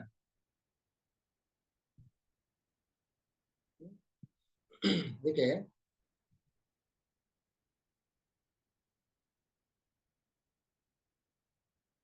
ಪ್ರಾರಂಭದಲ್ಲಿರೋರ್ನ ತುಂಬಾ ಹುಷಾರಾಗಿ ಭಕ್ತಿ ಹಂತಕ್ಕೆ ಕರ್ಕೊಂಡು ಬರಬೇಕು. ತುಂಬಾ ಹುಷಾರಾಗಿ. ಈಗ ಏನೋ ಒಂದು ಮಾಡ್ತಾ ಇರ್ತಾನೆ, ಮಾಡಿ ಮಾಡಿ ಮಾಡಿ ಪರವಾಗಿಲ್ಲ ಮಾಡಿ, ಸ್ವಲ್ಪ ದಿನ ಆದ್ಮೇಲೆ ಅದನ್ನ ಬದಲಾಯಿಸ್ಕೊಡಿ ಅಂತ ಹೇಳ್ಬೇಕು. ಒಂದೇ ಸಲ ಹೇಳಕ್ ಹೋದ್ರೆ ಏನಾಗುತ್ತೆ, ಅಲ್ಲ ಹೊಸಬ್ರಿಗೆ ನಾನು, ಯಾಕಂದ್ರೆ ಇವಾಗ ಕ್ಲಾಸಲ್ಲಿ ಹೊಸಬ್ರು ಇರ್ತಾರೆ, ಹಳಬ್ರು ಇರ್ತಾರೆ. ಹೊಸಬ್ರಿಗೆ ಏನ್ ಹೇಳ್ಬೇಕು, ನೋಡಿ ನೀವೇನ್ ಮಾಡ್ತಾ ಇದ್ರೆ ಅದನ್ನ ಮಾಡ್ತಾ ಇರಿ, ಬಿಡಬೇಡಿ, ಮಾಡ್ತಾ ಇರಿ. ಹೇಳಿದ್ರೆ ನಾವು ಈಗ ಒಂದು ಹುಳ ಎಲೆ ಮೇಲೆ ಎಲೆಯಿಂದ ಎಲೆಗೆ ದಾಟ್ತಾ ಇರ್ಬೇಕಾದ್ರೆ ಮುಂದಿನ ಎಲೆ ಗಟ್ಟಿ ಆದ್ಮೇಲೆ ಹಿಂದಿನ ಎಲೆ ಮೇಲೆ ಅದು ಕಾಲ್ ತೆಗೆಯುತ್ತೆ. ಈಗ ನಾವು ಹಂಗೆ ತಾನೆ ನಡ್ಕೊಂಡು ಹೋಗ್ಬೇಕಾದ್ರೆ ಮುಂದಿನ ಹೆಜ್ಜೆ ಗಟ್ಟಿ ಆದ್ಮೇಲೆ ಹಿಂದಿನ ಹೆಜ್ಜೆ ನಾವು ತೆಗಿತೀವಿ. ಒಂದೇ ಸಲ ಎರಡು ನಾವು ಭೂಮಿಯಿಂದ ಮೇಲೆಗೆ ಕಾಲಿಡಕ್ಕಾಗಲ್ಲ, ಬಿದ್ದೋಗ್ತೀವಿ. ಹಾಗೆ ಈಗ ನಾವು ಭೌತಿಕ ಚಟುವಟಿಕೆಯಲ್ಲಿ ತೊಡಗಿರ್ತೀವಿ, ಏನೋ ಮಾಡ್ಕೊಂಡು ಹೋಗ್ತಾ ಇದೀವಿ ನಮ್ಮ ಪಾಡಿಗೆ ನಾವು. ಯಾರೊಬ್ರು ಬಂದು ಹೇಳಿದ್ರು ಭಕ್ತಿ ಮಾಡ್ರಿ ಅಂತ, ಇದನ್ನ ಡೈರೆಕ್ಟ್ ಆಗಿ ಬಿಟ್ಬಿಟ್ಟು ಭಕ್ತಿಗೆ ಹಾರಕ್ಕಾಗಲ್ಲ. ಅಲ್ಲಿ ನಾವು ನೆಲೆ ಗಟ್ಟಿ ಆಗಿಲ್ಲ ಇನ್ನು ನಮ್ಗೆ. ಅಲ್ಲಿ ನೆಲೆ ಗಟ್ಟಿ ಆಗಿಲ್ಲ ಅಂತ ಹೇಳಕ್ಕೆ ಇಲ್ಲಿ ಜಾರಿ ಬಿದ್ದೋಗ್ತೀವಿ, ಅಲ್ಲೂ ಬಿದ್ದೋಗ್ತೀವಿ, ಇಲ್ಲಿ ಬಿದ್ದೋಗ್ತೀವಿ. ನಾನು ಉದಾಹರಣೆ ಹೇಳಿದೆ ನಿಮಗೆ. ಒಬ್ರು ಯಾರೋ ಅಂದ್ರೆ ಭಕ್ತರಲ್ಲ, ಬೇರೆ ಬೇರೆ ಸಂಸ್ಥೆಗಳು ಇರುತ್ತಲ್ಲ, ಆ ಸಂಸ್ಥೆಯಲ್ಲಿ ಏನೋ ಮಾಡ್ತಿದ್ದಾರೆ ಅವರು, ಧ್ಯಾನ ಯೋಗನ ಆಟ ಯೋಗನ ಮಾಡ್ತಿದ್ದಾರೆ.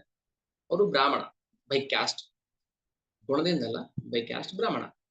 ಅವರು ಸಂಧ್ಯಾ ವಂದನೆ ಇದೆಲ್ಲ ಮಾಡ್ಬೇಕಲ್ವಾ, ಬಿಟ್ಬಿಟ್ರು. ಯಾಕೆ ಬಿಟ್ರು?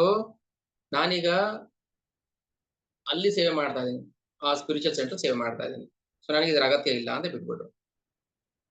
ಇಲ್ಲಿ ಗಟ್ಟಿ ಇಲ್ಲ ಇನ್ನು, ಇಲ್ಲಿ ಇನ್ನು ಹಸಿ ಹಸಿ ಸಿಮೆಂಟ್ ಇದೆ. ಏನಾಗುತ್ತೆ, ಇಲ್ಲಿ ಗಟ್ಟಿ ಆಗೋದಕ್ಕೆ ಸಮಯ ತಗೊಳುತ್ತೆ, ಸ್ವಲ್ಪ ಸಮಯ ತಗೊಳುತ್ತೆ. ಈಗ ಒಂದ್ ಮನೆ ಪ್ಲಾಸ್ಟಿಕ್ ಮಾಡಿದಾಗ ಏನಾಗುತ್ತೆ, ಒಂದು 20 ದಿನ ಅದನ್ನ ಕ್ಯೂರಿಂಗ್ ಆಗಿ ಬಿಡ್ತಾರಲ್ವಾ, ಕ್ಯೂರಿಂಗ್ ಆಗ್ಬೇಕು ಚೆನ್ನಾಗಿ. ಶ್ರವಣ ಮಾಡ್ತಾ ಮಾಡ್ತಾ ಏನಾಗುತ್ತೆ, ನಮ್ಗೆ ಮನಸ್ಸು ಕ್ಯೂರಿಂಗ್ ಆಗುತ್ತೆ. ಅಂದ್ರೆ ಯಾವಾಗಲೂ ಭಗವಂತನ ಬಗ್ಗೆ ಯೋಚನೆ ಮಾಡ್ಬೇಕು, ಅವನಿಗೋಸ್ಕರ ಏನಾದ್ರು ಮಾಡ್ಬೇಕು, ಹಾತುರಿತಾ ಇರುತ್ತೆ. ಅಲ್ಲಿ ಯಾವಾಗ ಗಟ್ಟಿ ಆಯ್ತು ಅವಾಗ ಇದನ್ನ ಬಿಡ್ಬೇಕು. ಅವ್ರೇನ್ ಮಾಡುದು, ಸಂಧ್ಯಾ ವಂದನೆ ಮಾಡೋದು ಬಿಟ್ಬಿಟ್ರು, ಎಲ್ಲಾ ಬಿಟ್ರು, ಬ್ರಾಹ್ಮಣನ್ ಕ್ವಾಲಿಟಿನೇ ಬಿಟ್ಬಿಟ್ರು. ಇಲ್ಲೂ ಹೋಯ್ತು ಅವರ ಕಾರ್ಮಿಕ ಏನೋ ಕರ್ಮದ ಆಚರಣೆ ಹೋಯ್ತು. ಅಲ್ಲಿ ಅವರು ಆ ಏನು ಅಧ್ಯಾತ್ಮದಲ್ಲೂ ಅವರು ಸಾಧನೆ ಮಾಡಕ್ಕಾಗಿಲ್ಲ. ಏನಾಯ್ತು ಈಗ, ಸೂತ್ರ ಹೇಳಿದ್ರೆ ಗಾಳಿಪಟ. ಹೊಸಬ್ರಿಗೆ ಏನ್ ಹೇಳೋದಂದ್ರೆ, ಗಾಬರಿ ಆಗೋದು ಬೇಡ, ನೀವ್ ಏನ್ ಮಾಡ್ತಿರ್ತೀರಾ ಅದನ್ನ ಮಾಡ್ತಾ ಇರಿ. ಕೃಷ್ಣ ಪ್ರಜ್ಞೆಯಲ್ಲಿ ಕರ್ಮ ಮಾಡಕ್ಕೆ ಪ್ರಾರಂಭ ಮಾಡಿ, ಸ್ಟಾರ್ಟ್ ಮಾಡಿ. ಅವಾಗ ಏನಾಗುತ್ತೆ, ಇದು ಕ್ರಮೇಣ ಕ್ರಮೇಣ ಶುದ್ಧಿ ಆಗ್ತಾ ಆಗ್ತಾ ಆಗ್ತಾ ಆಗ್ತಾ ಒಂದು ಹಂತಕ್ಕೆ ಬರುತ್ತೆ. ಮತ್ತೆ ಆ ಹಂತಕ್ಕೆ ಹೋದ್ಮೇಲೆ ವಾಪಸ್ ನಾವಿಲ್ಲಿ ಬರ್ಬಾರ್ದು, ಬರಕ್ ಬಿಡೋದು ಇಲ್ಲ, ಬರಬಾರ್ದು. ಅದ್ರ ಬಗ್ಗೆ ಯೋಚನೆ ಮಾಡ್ಬೋದು. ಅಯ್ಯೋ ನಾನು ಬ್ರಾಹ್ಮಣನಾಗಿದ್ರೆ ಈಗ ಒಬ್ಬ ಮನೆ ಮಠ ಎಲ್ಲ ಬಿಟ್ಬಿಟ್ಟು ಸನ್ಯಾಸಿ ಆಗ್ಬೇಕು ಅಂತ ಹಿಮಾಲಯಕ್ಕೆ ಹೋಗ್ತಾನೆ. ಹಿಮಾಲಯಕ್ಕೆ ಹೋದಾಗ ಅಲ್ಲಿ ಚಳಿ ತಡೆಯಕ್ಕಾಗದೆ ಏನ್ ಮಾಡ್ತಾನೆ, ಅಯ್ಯೋ ಮನೆಯಲ್ಲಿದ್ರೆ ಬೆಚ್ಚಿಗೆ ಸ್ನಾನ ಮಾಡಬಹುದಿತ್ತು, ಅಲ್ಲ ಬೆಚ್ಚಿಗೆ ಮಲ್ಕೋಬಹುದಿತ್ತು, ಬಿಸಿನೀರು ಸ್ನಾನ ಮಾಡಬಹುದಿತ್ತು, ಇಲ್ಲಿ ಬಂದೆ ಹಿಮಾಲಯಕ್ಕೆ. ಏನಾಯ್ತು, ಅಲ್ಲಿ ಇಲ್ಲಿ ಏನು ಬೇಡ ಅಂತ ಹಿಮಾಲಯಕ್ಕೆ ಹೋದ, ಅಲ್ಲಿ ಹೋದ್ಮೇಲೆ ಆಗುತ್ತೆ ಅದೇ ಬೇಕು ಅನ್ಸುತ್ತೆ, ಅಯ್ಯೋ ಮನೆಯಲ್ಲಿ ಊರಲ್ಲಿದ್ರೆ ಚೆನ್ನಾಗಿರ್ತಾ ಇತ್ತು, ಇಲ್ಲಿ ಬಂದೇನೆ ವಾಪಸ್ ಮಾಡಕ್ಕೆ. ಯಾಕಂದ್ರೆ ಅಲ್ಲೂ ಗಟ್ಟಿ ಆಗಿಲ್ಲ, ಇಲ್ಲೂ ಬಿಟ್ಬಿಡ.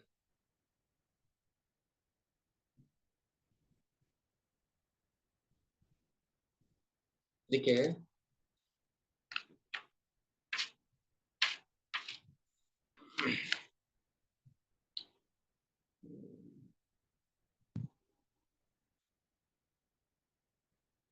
ಹೊಸಬರಿಗೆ ಏನ್ ಹೇಳ್ಬೇಕು ಅಂತ ಯೋಚನೆ ಮಾಡ್ತಾರೆ. ಮೊದಲು ನಾವು 16 ರೌಂಡ್ಸ್ ಚಾಂಟಿಂಗ್ ಮಾಡಕ್ಕೆ ಸಿದ್ಧತೆ ಮಾಡ್ಕೋಬೇಕು. 1 ರೌಂಡಿಂದ ಶುರು ಮಾಡಿ, ಓಕೆನಾ? ನಿಧಾನಕ್ಕಾದ್ರೂ ಪರವಾಗಿಲ್ಲ. ಅಮ್ಮ ಒಂದಿನ ಅವರ ಫ್ರೆಂಡ್ ಮನೆಗೆ ಹೋಗಿದ್ರು ನೋಡಿ, ಅವ್ರು 4 ಭಾಗವತಂ ಡಿಸ್ಟ್ರಿಬ್ಯೂಟ್ ಮಾಡಿಸಿದ್ದಾರೆ ಅವ್ರ ಕಡೆಯಿಂದ. ನಾವ್ ಹೇಳ್ತೀವಿ ನಾವು ನಮ್ಗೆಲ್ಲೋ ಓಕೆ ಅವರು ಭಗವದ್ಗೀತೆ ಅಂದ್ರೆ ಗೊತ್ತಿಲ್ಲ, ಏನು ಗೊತ್ತಿಲ್ಲ, ಭಾಗವತಂ ತಗೊಳಕ್ ಭಗವದ್ಗೀತೆ ಇಲ್ಲ ಅವ್ರ ಮೇಲೆ ಯಾವ ಸ್ಪಿರಿಚುವಲ್ ಬುಕ್ಸೇ ಇಲ್ಲ. ಹೋದ್ರು ಭಾಗವತಂ ತಗೊಳ್ಳಿ, ಏನೋ ಒಂದ್ ಅಷ್ಟು ಓದಕ್ ಬರುತ್ತೆ, ಭಾಗವತಂ ತಗೊಳ್ಳಿ ಅಂದ್ರು ಆಯ್ತು ಮುಗಿತು. ಚಾಂಟಿಂಗ್ ಮಾಡಕ್ ಹೇಳ್ಕೊಟ್ಟಿದ್ದಾರೆ ಅಮ್ಮ, ಹೋಗಿ ಜಪ ಮಣಿ ಕೊಟ್ಬಿಟ್ಟು ಅವ್ರು ಚಾಂಟಿಂಗ್ ಮಾಡಿ ಅರ್ಧ ಗಂಟೆ ಒಂದ್ ರೌಂಡ್ ಅರ್ಧ ಗಂಟೆ. ಹರೇ ಕೃಷ್ಣ ಕೃಷ್ಣ ಕೃಷ್ಣ ಕೃಷ್ಣ ಹರೇ ಹರೇ ಹರೇ ರಾಮ ಅರ್ಧ ಗಂಟೆ. ಬೆಳಿಗ್ಗೆ ಒಂದ್ ರೌಂಡು, ಸಂಜೆ ಒಂದ್ ರೌಂಡ್. ಆಯ್ತಾ? ಅದೇನಾಯ್ತು, ಇವಾಗ 4 ರೌಂಡ್ ಬಂದಿದ್ದಾರೆ, ಸ್ವಲ್ಪ ಫಾಸ್ಟ್ ಮಾಡಿದ್ದಾರೆ. ಯಾಕೆ ನಾವ್ ಹೇಳಿಲ್ಲ, ನಾವು ಒಂದೇ ರೌಂಡ್ ಮಾಡಿ ಅಂತ ಹೇಳಿದ್ದು ಅಷ್ಟೇನೆ, ಬೆಳಿಗ್ಗೆ ಒಂದ್ ರೌಂಡ್ ಮಾಡಿ ಹೊಸಬರಿಗೆ ಹೇಳ್ತಾ ಇರೋದು. ಮತ್ತೆ ಅದೇನಾಯ್ತು, ಕ್ರಮೇಣ ರುಚಿ ಬಂತು ಅದಲ್ಲಿ ಏನಂದ್ರೆ ಅಷ್ಟು ಶ್ರವಣ ಮಾಡ್ಬೇಕು, ಕೇಳಿಸ್ಕೋಬೇಕು. ಯಾಕೆ ಹೇಳ್ತಾರೆ, ಯಾಕೆ ಚಾಂಟಿಂಗ್ ಮಾಡಕ್ ಹೇಳ್ತಾರೆ? ಆ ಶ್ರವಣ ಮಾಡ್ತಾ ಏನಾಗುತ್ತೆ, ಕನ್ವಿನ್ಸ್ ಆಗ್ತಾರೆ ಒಳಗಡೆ. ಆಯ್ತಾ? ಸೊ ಮನಸ್ಸು ಕನ್ವಿನ್ಸ್ ಆಗ್ಬೇಕು. ಮನಸ್ಸು ಹೇಳ್ದೆ ಇದೆಲ್ಲ ನಮ್ಗಲ್ಲ ಅಂತ ಹೇಳೋದು ಮುಗಿತು. ಮನಸ್ಸು ಹೇಳಬೇಕು ನಮ್ಗೆ, ಓಕೆ ಸರಿ ಇದೆ ಮಾಡು ಅಂತ. ಆ ತರ ಕನ್ವಿನ್ಸ್ ಮಾಡಿದಾಗ ಏನಾಗುತ್ತೆ, ಹೊಸಬ್ರು ಚಾಂಟ್ ಮಾಡಕ್ ಶುರು ಮಾಡ್ತಾರೆ. ಫಸ್ಟ್ ಸ್ಟೆಪ್ ನಾವು ಚಾಂಟಿಂಗ್ ಮಾಡಕ್ ಶುರು ಮಾಡ್ಬೇಕು. ಆಮೇಲೆ ಏನಾಗುತ್ತೆ, ನೆಕ್ಸ್ಟ್ ಹಂತಕ್ಕೆ ಹೋಗ್ತೀವಿ ನಾವು. ಫಸ್ಟ್ ಶ್ರವಣ ಮಾಡಿದ್ವಿ, ಕೀರ್ತನ ಮಾಡಿದ್ವಿ, ಸೇವೆ ಮಾಡಕ್ ಬರುತ್ತೆ ಮನ್ಸವಾಗ. ಸೇವೆ ಮಾಡೋಣ, ಏನಾದ್ರು ಸ್ವಲ್ಪ ಸೇವೆ ಮಾಡೋಣ. ಆ ಸೇವೆ ಏನೇನೋ, ಈಗ ಮಾತಾಜಿಗೆ ಏನ್ ಹೇಳ್ತಾರೆ, ಅಡಿಗೆ ಮಾಡ್ತಿರಲ್ಲ ಅದನ್ನ ನೈವೇದ್ಯ ಮಾಡಿ ಅದನ್ನ ಭಗವಂತನ ಕೊಟ್ಟು ತಿನ್ನಿ. ಶ್ರವಣಂ ಕೀರ್ತನಂ ವಿಷ್ಣು ಸ್ಮರಣಂ ಪಾದ ಸೇವನಂ ಅರ್ಚನಂ ವಂದನ. ಸೊ ಹಾಗೆ ಏನಾಗುತ್ತೆ ಅಂತ ಇಷ್ಟೇ. ಭಕ್ತಿ ಒಂದೇ ಸಲ ಇಲ್ಲಿ ಹೇಳ್ತಾರಲ್ವಾ, ಒಂದೇ ಸಲ ಭಕ್ತಿ ಉತ್ತುಂಗಕ್ಕೆ ಹೋಗೋದಿಲ್ಲ. ಕ್ರಮೇಣ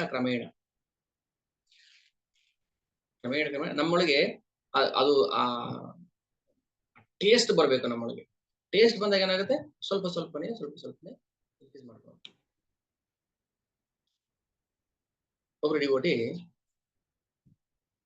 ಒಂದು 4-5 ತಿಂಗಳಿಂದ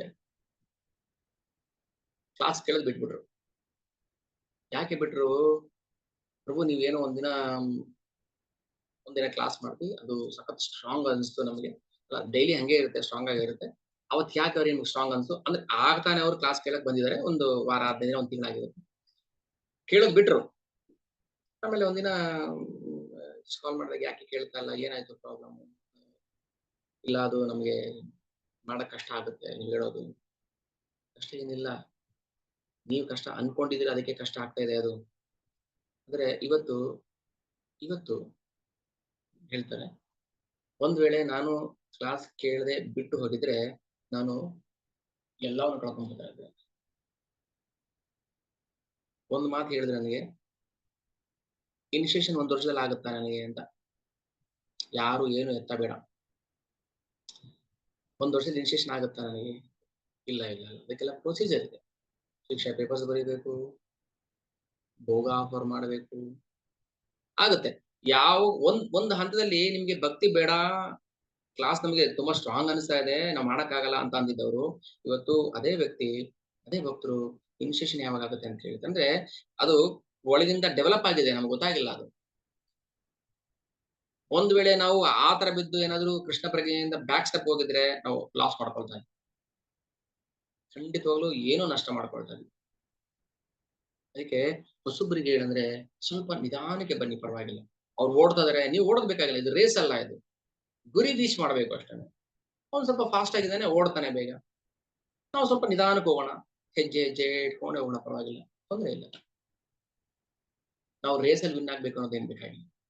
ಕ್ರಮವಾಗಿ ಅದಕ್ಕೆ ಹೇಳ್ತಾರೆ, ಕ್ರಮೇಣ ಅವನು ಭಕ್ತಿ ಹಂತಕ್ಕೆ ಬರ್ತಾನೆ. ಹೇಳಿದರೆ, ಆದ್ದರಿಂದ ಸಾಕ್ಷಾತ್ಕಾರ ಪಡೆದ ವ್ಯಕ್ತಿಗಳಿಂದ ಕೇಳಿ ತಿಳಿದು ಪ್ರಯೋಜನ ಪಡೆದುಕೊಳ್ಳಬೇಕು ಮತ್ತು ಕ್ರಮೇಣ ಎಲ್ಲವನ್ನ ಅರ್ಥ ಮಾಡಿಕೊಳ್ಳಬಹುದು. ಆಗ ನಿಶ್ಚಯವಾಗಿಯೂ ಪರಮ ಪ್ರಭುವಿನ ಪೂಜೆಯು ಸಾಧ್ಯವಾಗುತ್ತದೆ. ಈ ಯುಗದಲ್ಲಿ ಯಾರು ತನ್ನ ಸ್ಥಿತಿಯನ್ನ ಬದಲಾಯಿಸಬೇಕಾಗಿಲ್ಲ. ನೀವು ಗೃಹಸ್ಥರಾಗಿರಿ, ಸನ್ಯಾಸಿ ಆಗಕ್ ಹೋಗಬೇಡಿ. ನೀವು ಬ್ರಹ್ಮಚಾರಿ ಆಗಿದ್ರೆ ಗೃಹಸ್ಥರಾಗ್ಬೇಕಾ, ಮದುವೆ ಮಾಡ್ಕೊಳ್ಳಿ. 1, 2, 3 ನಿಮ್ಗೆ ಎಷ್ಟು ಬೇಕು ಮಕ್ಕಳನ್ನ ಪಡ್ಕೊಳ್ಳಿ, ಮಕ್ಕಳನ್ನ ಕೃಷ್ಣ ಭಕ್ತಿ ಬೆಳೆಸಿ. ಯಾರು ಯಾವ ಸ್ಥಿತಿಯನ್ನ ಬದಲಾಯಿಸೋ ಅಗತ್ಯವಿಲ್ಲ. ಸರ್ವಾವಸ್ಥಾನ್ ಗತೋಪಿ ವಾ ಎಸ್ ಸ್ಮರೇತ್ ಪುಂಡರೀಕಾಕ್ಷ ಸಂಬಾಹ್ಯ ಬಂದ ಶುಚಿ ಅಷ್ಟೇ ಕೃಷ್ಣ ಹೇಳೋದು. ಸರ್ವಾವಸ್ಥಾನ್ ಯಾವುದೇ ಅವಸ್ಥೆಯಲ್ಲಿದ್ರೂ ಕೂಡ ನೀವು ಅವಸ್ಥೆಯನ್ನ ಬದಲಾಯಿಸಬೇಡಿ. ನೀವೇನ್ ಆಫೀಸ್ ಕೆಲಸ ಮಾಡ್ತೀರಾ ಮಾಡಿ, ಬಿಸ್ನೆಸ್ ಮಾಡ್ತೀರಾ ಮಾಡಿ, ಇದು ನಾನು ಪ್ರತಿ ಕ್ಲಾಸ್ ಹೇಳ್ತಾ ಇದ್ದೀನಿ. ಯಾರು ಕೂಡ ನೀವು ಸ್ಟೂಡೆಂಟ್ ಓದಿ, ಆದ್ರೆ ಕೃಷ್ಣ ಪ್ರಜ್ಞೆಯನ್ನ ಆಡ್ ಮಾಡ್ಕೊಳ್ಳಬೇಕು, ಕೃಷ್ಣ ಪ್ರಜ್ಞೆನ ಸೇರಿಸ್ಕೊಳ್ಳಬೇಕು. ಇದೊಂದು ಕಂಡೀಷನ್ ಅಷ್ಟೇ. ಕೆಲಸ ಬಿಡಿ, ಮನೆ ಮಠ ಬಿಡಿ, ಹಿಮಾಲಯಕ್ಕೆ ಹೋಗಿ ತಪಸ್ ಮಾಡಿ ಯಾರು ಹೇಳೋದಿಲ್ಲ. ನೋಡಿ, ಈ ಸೆಂಟೆನ್ಸ್ ಏನಂತ ರಿಪೀಟ್ ಮಾಡ್ತೀನಿ, ಸ್ವಲ್ಪ ಕಾನ್ಫಿಡೆನ್ಸ್, ಧೈರ್ಯ ಬರುತ್ತೆ ನಮಗೆ. ಆದ್ದರಿಂದ ಸಾಕ್ಷಾತ್ಕಾರ ಪಡೆದ ವ್ಯಕ್ತಿಗಳಿಂದ, ಭಕ್ತರಿಂದ ಕೇಳಿ ತಿಳಿದು ಪ್ರಯೋಜನ ಪಡೆದುಕೊಳ್ಳಬೇಕು ಮತ್ತು ಕ್ರಮೇಣ ಎಲ್ಲವನ್ನ ಅರ್ಥ ಮಾಡಿಕೊಳ್ಳಬಹುದು. ಈಗ ಅರ್ಥ ಆಗೋದಿಲ್ಲ. ಈಗ ನಾನು ಹೇಳಿದ್ನಲ್ಲ, 6 ತಿಂಗಳು ನನ್ನ ಕ್ಲಾಸ್ ಬೇಡ ಅಂತ ಬಿಟ್ಟು ಹೋದವರು ಆಮೇಲೆ ಕಾಲ್ ಮಾಡಿ, ಪ್ರಭು ಸ್ವಲ್ಪ ವಿಚಾರಿಸಿ ಅವ್ರನ್ನ, ಯಾಕೋ ಕ್ಲಾಸ್ ಕೇಳ್ತಾ ಇಲ್ಲ. ಸೊ ಇವತ್ತು ಇನಿಷಿಯೇಷನ್ ಬಗ್ಗೆ ಮಾತಾಡ್ತಾರೆ, ಖುಷಿ ಆಯ್ತು ನನಗೆ. ಅಂದ್ರೆ ಅಟ್ಲೀಸ್ಟ್ ಅದಾಗುತ್ತೆ ಬಿಡುತ್ತೆ, ಆಮೇಲೆ ಕತೆ, ಅದು ಕೃಷ್ಣ ಇಚ್ಛೆ ಪಟ್ಟರೆ ಆಗುತ್ತೆ. ಓಕೆ, ಆದ್ರೆ ನಮ್ಮೊಳಗೆ ಇಚ್ಛೆ ಬಂತಲ್ಲ, ಅದು ನಮ್ಮೊಳಗಿಂದ ಬಂತಲ್ಲ, ಅಂದ್ರೆ ಕ್ರಮವಾಗಿ ಅದು ಬೆಳೆದಿದೆ ಒಳಗಡೆಯಿಂದ ಪ್ರಜ್ಞೆ, ಕೃಷ್ಣ ಪ್ರಜ್ಞೆ. ಇಷ್ಟೇ ಬೇಕಾಗುತ್ತೆ. ನಮ್ಗೆ ಗೊತ್ತಾಗೋದಿಲ್ಲ. ಯಾವತ್ತೋ ಒಂದಿನ ನಮ್ಗೆ ಅದು ಒಳಗಿಂದ ಹೇಳ್ಸುತ್ತೆ, ಇಲ್ಲ ನಾನು 6 ತಿಂಗಳಿಂದ ಹಿಂಗಿದ್ದೆ, ವರ್ಷದಿಂದ ಹಿಂಗಿದ್ದೆ, ಇವತ್ತು ನಾನು ಏನೋ ಸ್ವಲ್ಪ ಇಂಪ್ರೂವ್ ಆಗಿದ್ದೀನಿ. ಅದಕ್ಕೆ ಸಾಧನಾ ಚಾರ್ಟ್ ತುಂಬಾ ಇಂಪಾರ್ಟೆಂಟ್ ಆಗುತ್ತೆ. ನಮ್ಗೆ ಒಳಗಿಂದ ಕಾನ್ಫಿಡೆನ್ಸ್ ಕೊಡುತ್ತೆ. ಅಥವಾ ನಾವು ತಪ್ಪು ಮಾಡಿದ್ರೆ ಅದು ಹೇಳುತ್ತೆ, ಇಲ್ಲ ಇಲ್ಲ ನನ್ನ ಸಾಧನೆ ಸರಿಯಾಗಿ ಆಗ್ತಾ ಇಲ್ಲ, ಚಾಂಟಿಂಗ್ ಸರಿಯಾಗಿ ಆಗ್ತಾ ಇಲ್ಲ, ರೀಡಿಂಗ್ ಆಗ್ತಾ ಇಲ್ಲ, ನಮ್ಗೆ ಹೇಳುತ್ತೆ ಅದು. ಸಾಧನಾ ಚಾರ್ಟ್ ತುಂಬಾ ಇಂಪಾರ್ಟೆಂಟ್. ನೀವು ಬರೀರಿ, ನೀವೇ ಮೇಂಟೈನ್ ಮಾಡ್ಕೊಳ್ಳಿ. ಓಕೆ, ಇಲ್ಲೇನ್ ಹೇಳ್ತಾರೆ, ಈ ಯುಗದಲ್ಲಿ ಯಾರು ತನ್ನ ಸ್ಥಿತಿಯನ್ನ ಬದಲಾಯಿಸಬೇಕಾಗಿಲ್ಲ, ಆದರೆ ಪರಿಪೂರ್ಣ ಸತ್ಯವನ್ನ ಊಹಾತ್ಮಕ ಚಿಂತನೆಯನ್ನ ಅರ್ಥ ಮಾಡ್ಕೊಳ್ಳೋದು ಬಿಡಬೇಕು. ಊಹೆಯಿಂದ ನಾವು ಭಗವಂತನ ಅರ್ಥ ಮಾಡ್ಬೇಕಾಗುದು.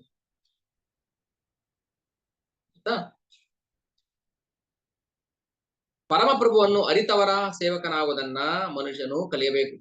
ಪರಿಶುದ್ಧ ಭಕ್ತರೊಬ್ಬರ ಆಶಯ ದೊರೆತು ಅವರಿಂದ ಸಾಕ್ಷಾತ್ಕಾರದ ವಿಷಯ ಕೇಳಿ ಅವರ ಹೆಜ್ಜೆಗಳಲ್ಲಿ ನಡೆಯುವ ಅದೃಷ್ಟವು ಲಭ್ಯವಾದರೆ ಅಂತ ಮನುಷ್ಯನು ಕ್ರಮೇಣ, ಈ ವರ್ಡ್ ತುಂಬಾ ಇಂಪಾರ್ಟೆಂಟ್, ಅಂತ ಭಕ್ತನು ಕ್ರಮೇಣ ಪರಿಶುದ್ಧ ಭಕ್ತನ ಸ್ಥಿತಿಗೆ ಏರುತ್ತಾನೆ. ಅದಕ್ಕೆ ಶ್ರವಣ ಇಂಪಾರ್ಟೆಂಟ್. ಓಕೆ, ಇಲ್ಲಿ ಕನ್ಫ್ಯೂಸ್ ಹೇಳ್ತಾನೆ ಕೃಷ್ಣ, ಅರ್ಜುನ, ಚರಾಚರಗಳಾಗಿ ಅಸ್ತಿತ್ವದಲ್ಲಿ ಇರುವ ಏನನ್ನೇ ನೀನು ಕಂಡರು ಅದು ಕ್ಷೇತ್ರ ಮತ್ತು ಕ್ಷೇತ್ರಜ್ಞರ ಸಂಯೋಗ ಎಂದು ತಿಳಿದುಕೋ. ನೋಡಿ, ಈಗ ಒಂದು ಬಂಡೆ ಕಲ್ಲು ನೋಡ್ತಾನೆ ಒಬ್ಬ ಮನುಷ್ಯ. ಬಂಡೆ ಕಲ್ಲು ಕೂಡ ಕ್ಷೇತ್ರ ಮತ್ತೆ ಕ್ಷೇತ್ರಜ್ಞ ಇರ್ತಾರೆ, ಅದರಲ್ಲೂ ಜೀವಾತ್ಮಗಳಿರುತ್ತೆ. ಆದ್ರೆ ಅದು ಚರ ಅಷ್ಟೇ, ಅದು ಅಚರ.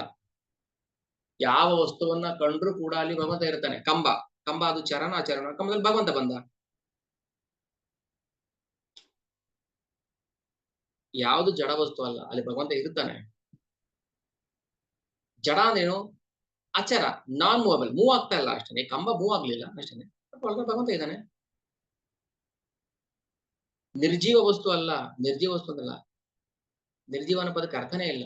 ಪ್ರತಿಯೊಂದು ಚರಾಚರ ವಸ್ತುನಲ್ಲೂ ಜೀವಾತ್ಮ ಇರುತ್ತೆ, ಪರಮಾತ್ಮ ಇರ್ತಾನೆ, ಭಗವಂತ ಇರ್ತಾನೆ. ನಿರ್ಜೀವ ವಸ್ತುಗೂ ಅಚರ ವಸ್ತುಗೂ ವ್ಯತ್ಯಾಸ ಇದೆ. ಯಾವ್ದು ನಿರ್ಜೀವ ವಸ್ತು ಅಂತ ಹೇಳ್ತೀರಿ? ಈಗ ಅದೇ ಕಂಬನ ಎಕ್ಸಾಂಪಲ್ ತಗೊಳ್ಳಿ. ಕಂಬ ಸಜೀವನ ನಿರ್ಜೀವನ? ನಿರ್ಜೀವ ವಸ್ತು ಅಂತ ಹೇಳ್ತೀವಿ ನಾವು. ಹೆಂಗೆ ನಿರ್ಜೀವ ವಸ್ತು? ಅದ್ರಲ್ಲಿ ಭಗವಂತ ಇದಾನಲ್ಲ. ಅಸಂಖ್ಯಾತ ಜೀವ ಅಂದ್ರೆ ಆ ಜೀವ ಅಹಲಿಯೇ ಶಾಪ ಬಂತಲ್ಲ. ಏನ್ ಶಾಪ ಬಂತು? ಅಹಲಿನೇ ಕಲ್ಲಾಗ್ಲಿಲ್ಲ, ಅಹಲಿಯ ಕಲ್ಲೊಳಗೆ ಸೇರ್ಕೊಂಡ್ಲು. ಇವೊಂದು ಮರ ಇದೆ, ನಳಕುವರ ಮಣಿಗ್ರೀವ, ಮರದಲ್ಲಿ ಸೇರ್ಕೊಂಡ್ರು. ಆ 2 ಆತ್ಮಗಳು ಮರದಲ್ಲಿ ಸೇರ್ಕೊಂಡಿರ್ತವೆ. ಸೊ ಮರದ ಜನ್ಮ ಬಂದಾಗ ಹೇಗೆ ಬಿಹೇವ್ ಮಾಡ್ಬೇಕು ಬಿಹೇವ್ ಮಾಡ್ತಾ ಇದಾರೆ ಅಷ್ಟೇನೆ. ಕಲ್ ಜನ್ಮ ಬರುತ್ತೆ, ಕಲ್ ಜನ್ಮ ಬಂದಾಗ ಅದು ಬಂಡೆ ಅಷ್ಟೇ, ಅಲ್ಲಾಡೋದಿಲ್ಲ. ಹಂಗೆ ಇರ್ಬೇಕು ಅವನು. ಎಷ್ಟೋ ವರ್ಷ, ಎಷ್ಟೋ ಜನ್ಮಗಳು ಇರ್ಬೇಕು. ಬಂಡೆ ಜನ್ಮ ಬಂದ್ರೆ ಅಂದ್ರೆ ಸಕಲ ಚರಾಚರ, ಭಗವಂತ ಹೇಳ್ತಾನೆ, ಅರ್ಜುನ, ಚರಾಚರಗಳಾಗಿ ಅಸ್ತಿತ್ವದಲ್ಲಿರುವ ಏನನ್ನೇ ನೀನು ಕಂಡರೂ ಅದು ಕ್ಷೇತ್ರ ಮತ್ತು ಕ್ಷೇತ್ರಜ್ಞರ ಸಂಯೋಗ ಎಂದು ತಿಳಿದುಕೋ. ಇದು ರಹಸ್ಯ. ಸಸ್ಯಗಳಿಗೆ ಜೀವವಿದೆ. ಭಗವದ್ಗೀತೆ ಓದಿದ್ರೆ ಅದು ಪ್ರೂವ್ ಮಾಡೋಕೆ ಬರ್ತೀವಿ. ಡಾಕ್ಟರ್ ಬೋಸ್ ಏನ್ ಹೇಳಿದ್ರು? ಸಸ್ಯಗಳಿಗೆ ಜೀವ ಇದೆ. ಅದಕ್ಕಿಂತ ಮುಂಚೆ ಇರಲಿಲ್ವಾ ಜೀವ? ಇತ್ತು. ಅದಕ್ಕಿಂತ ಮುಂಚೆ ಭಗವದ್ಗೀತೆ ಓದ್ದವರಿಗೆ ಗೊತ್ತಿರಲಿಲ್ವಾ ಸಸ್ಯದ ಜೀವ ಇದೆ ಅಂತ? ಗೊತ್ತಿತ್ತು. ಡಾಕ್ಟರ್ ಜಗದೀಶ್ ಚಂದ್ರ ಬೋಸ್ ಬಂದ್ಮೇಲೆ ಮಾತ್ರ ಗೊತ್ತಾಯ್ತಾ ಸಸ್ಯಗಳಿಗೆ ಜೀವವಿದೆ? ಇಲ್ಲ, ಮುಂಚೆ ಗೊತ್ತಿತ್ತು. ಶಂಕರಾಚಾರ್ಯ ಗೊತ್ತಿರಲಿಲ್ವಾ ಆಗಿದ್ರೆ ಸಸ್ಯಗಳ ಜೀವ ಇದೆ ಅಂತ? ನೀವು ಹೇಳಿದ್ಮೇಲೆ ಗೊತ್ತಾಯ್ತಾ?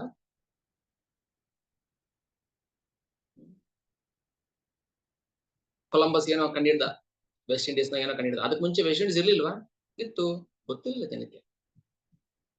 ನ್ಯೂಟನ್ ಆಪಲ್ ತಲೆ ಮೇಲೆ ಬಿತ್ತು.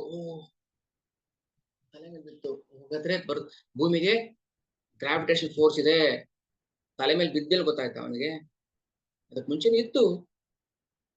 ನ್ಯೂಟನ್ ಬರಕ್ ಮುಂಚೆ ನಮ್ಮ ಜನಕ್ಕೆ ಗೊತ್ತಿರಲಿಲ್ವಾ?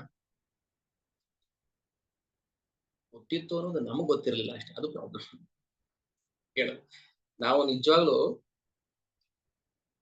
ಯಾವಾಗ ಭಾಗವತ ಅಥವಾ ಭಗವದ್ಗೀತೆ ಓದ್ತೀವಿ, ಅರ್ಥ ಮಾಡ್ಕೊಳ್ತೀವಿ, ಅವಾಗ ಇಲ್ಲಿ ಹೇಳ್ತಾನೆ ಚರ ಅಚರಗಳಾಗಿ ಏನನ್ನೇ ಕಂಡರು, ಅಸ್ತಿತ್ವದಲ್ಲಿರುವ ಏನನ್ನೇ ಕಂಡರು ಅದು ಕ್ಷೇತ್ರ ಮತ್ತು ಕ್ಷೇತ್ರಜ್ಞರ ಸಂಯೋಗ. ಕ್ಷೇತ್ರ ಅಂದ್ರೆ ದೇಹ, ಕ್ಷೇತ್ರಜ್ಞ ಅಂದ್ರೆ ದೇಹದ ಒಳಗಿರುವಂತಹ ಈಗ ಕಲ್ಲು ಬಂಡೆ ಅದು ಒಂದು ದೇಹ, ಮರನೂ ಒಂದು ದೇಹ, ಅದರಲ್ಲೂ ಜೀವಾತ್ಮಗಳಿರುತ್ತೆ. ಗೊತ್ತಿಲ್ಲ ಅದು. ಮೊನ್ನೆ ಅವರು ಒಂದ್ ಮನೇಲಿ ಕ್ಲಾಸ್ ಮಾಡ್ತಾರೆ, ಕೇಳಿದ್ರು ಜೀವಗಳಿಗೆ ಹುಟ್ಟು ಸಾವು ಇಲ್ಲ ಅಂತ ಹೇಳ್ತೀರಾ? ಹಾ ಹೌದು, ಪಕ್ಕ ಗ್ಯಾರಂಟಿ. ಮತ್ತೆ ಇಷ್ಟೊಂದು ಜನಸಂಖ್ಯೆ ಹೆಂಗಾದ್ರು?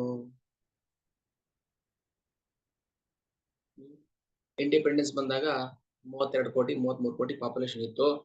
ಈ 80 ವರ್ಷಕ್ಕೆ 140 ಕೋಟಿ ಆಗ್ಬಿಟ್ಟಿದ್ದಾರೆ. ಎಲ್ಲಿಂದ ಬಂದ್ರು ಮತ್ತೆ ಅವರು? ನೀವು ಸುಳ್ಳು ಹೇಳ್ತಾ ಇದೀರಾ ಅಂತ ಕೇಳಿದ್ರು ನನಗೆ. ಇಲ್ಲ, ನಾವು ಸುಳ್ಳು ಹೇಳೋದಿಲ್ಲ.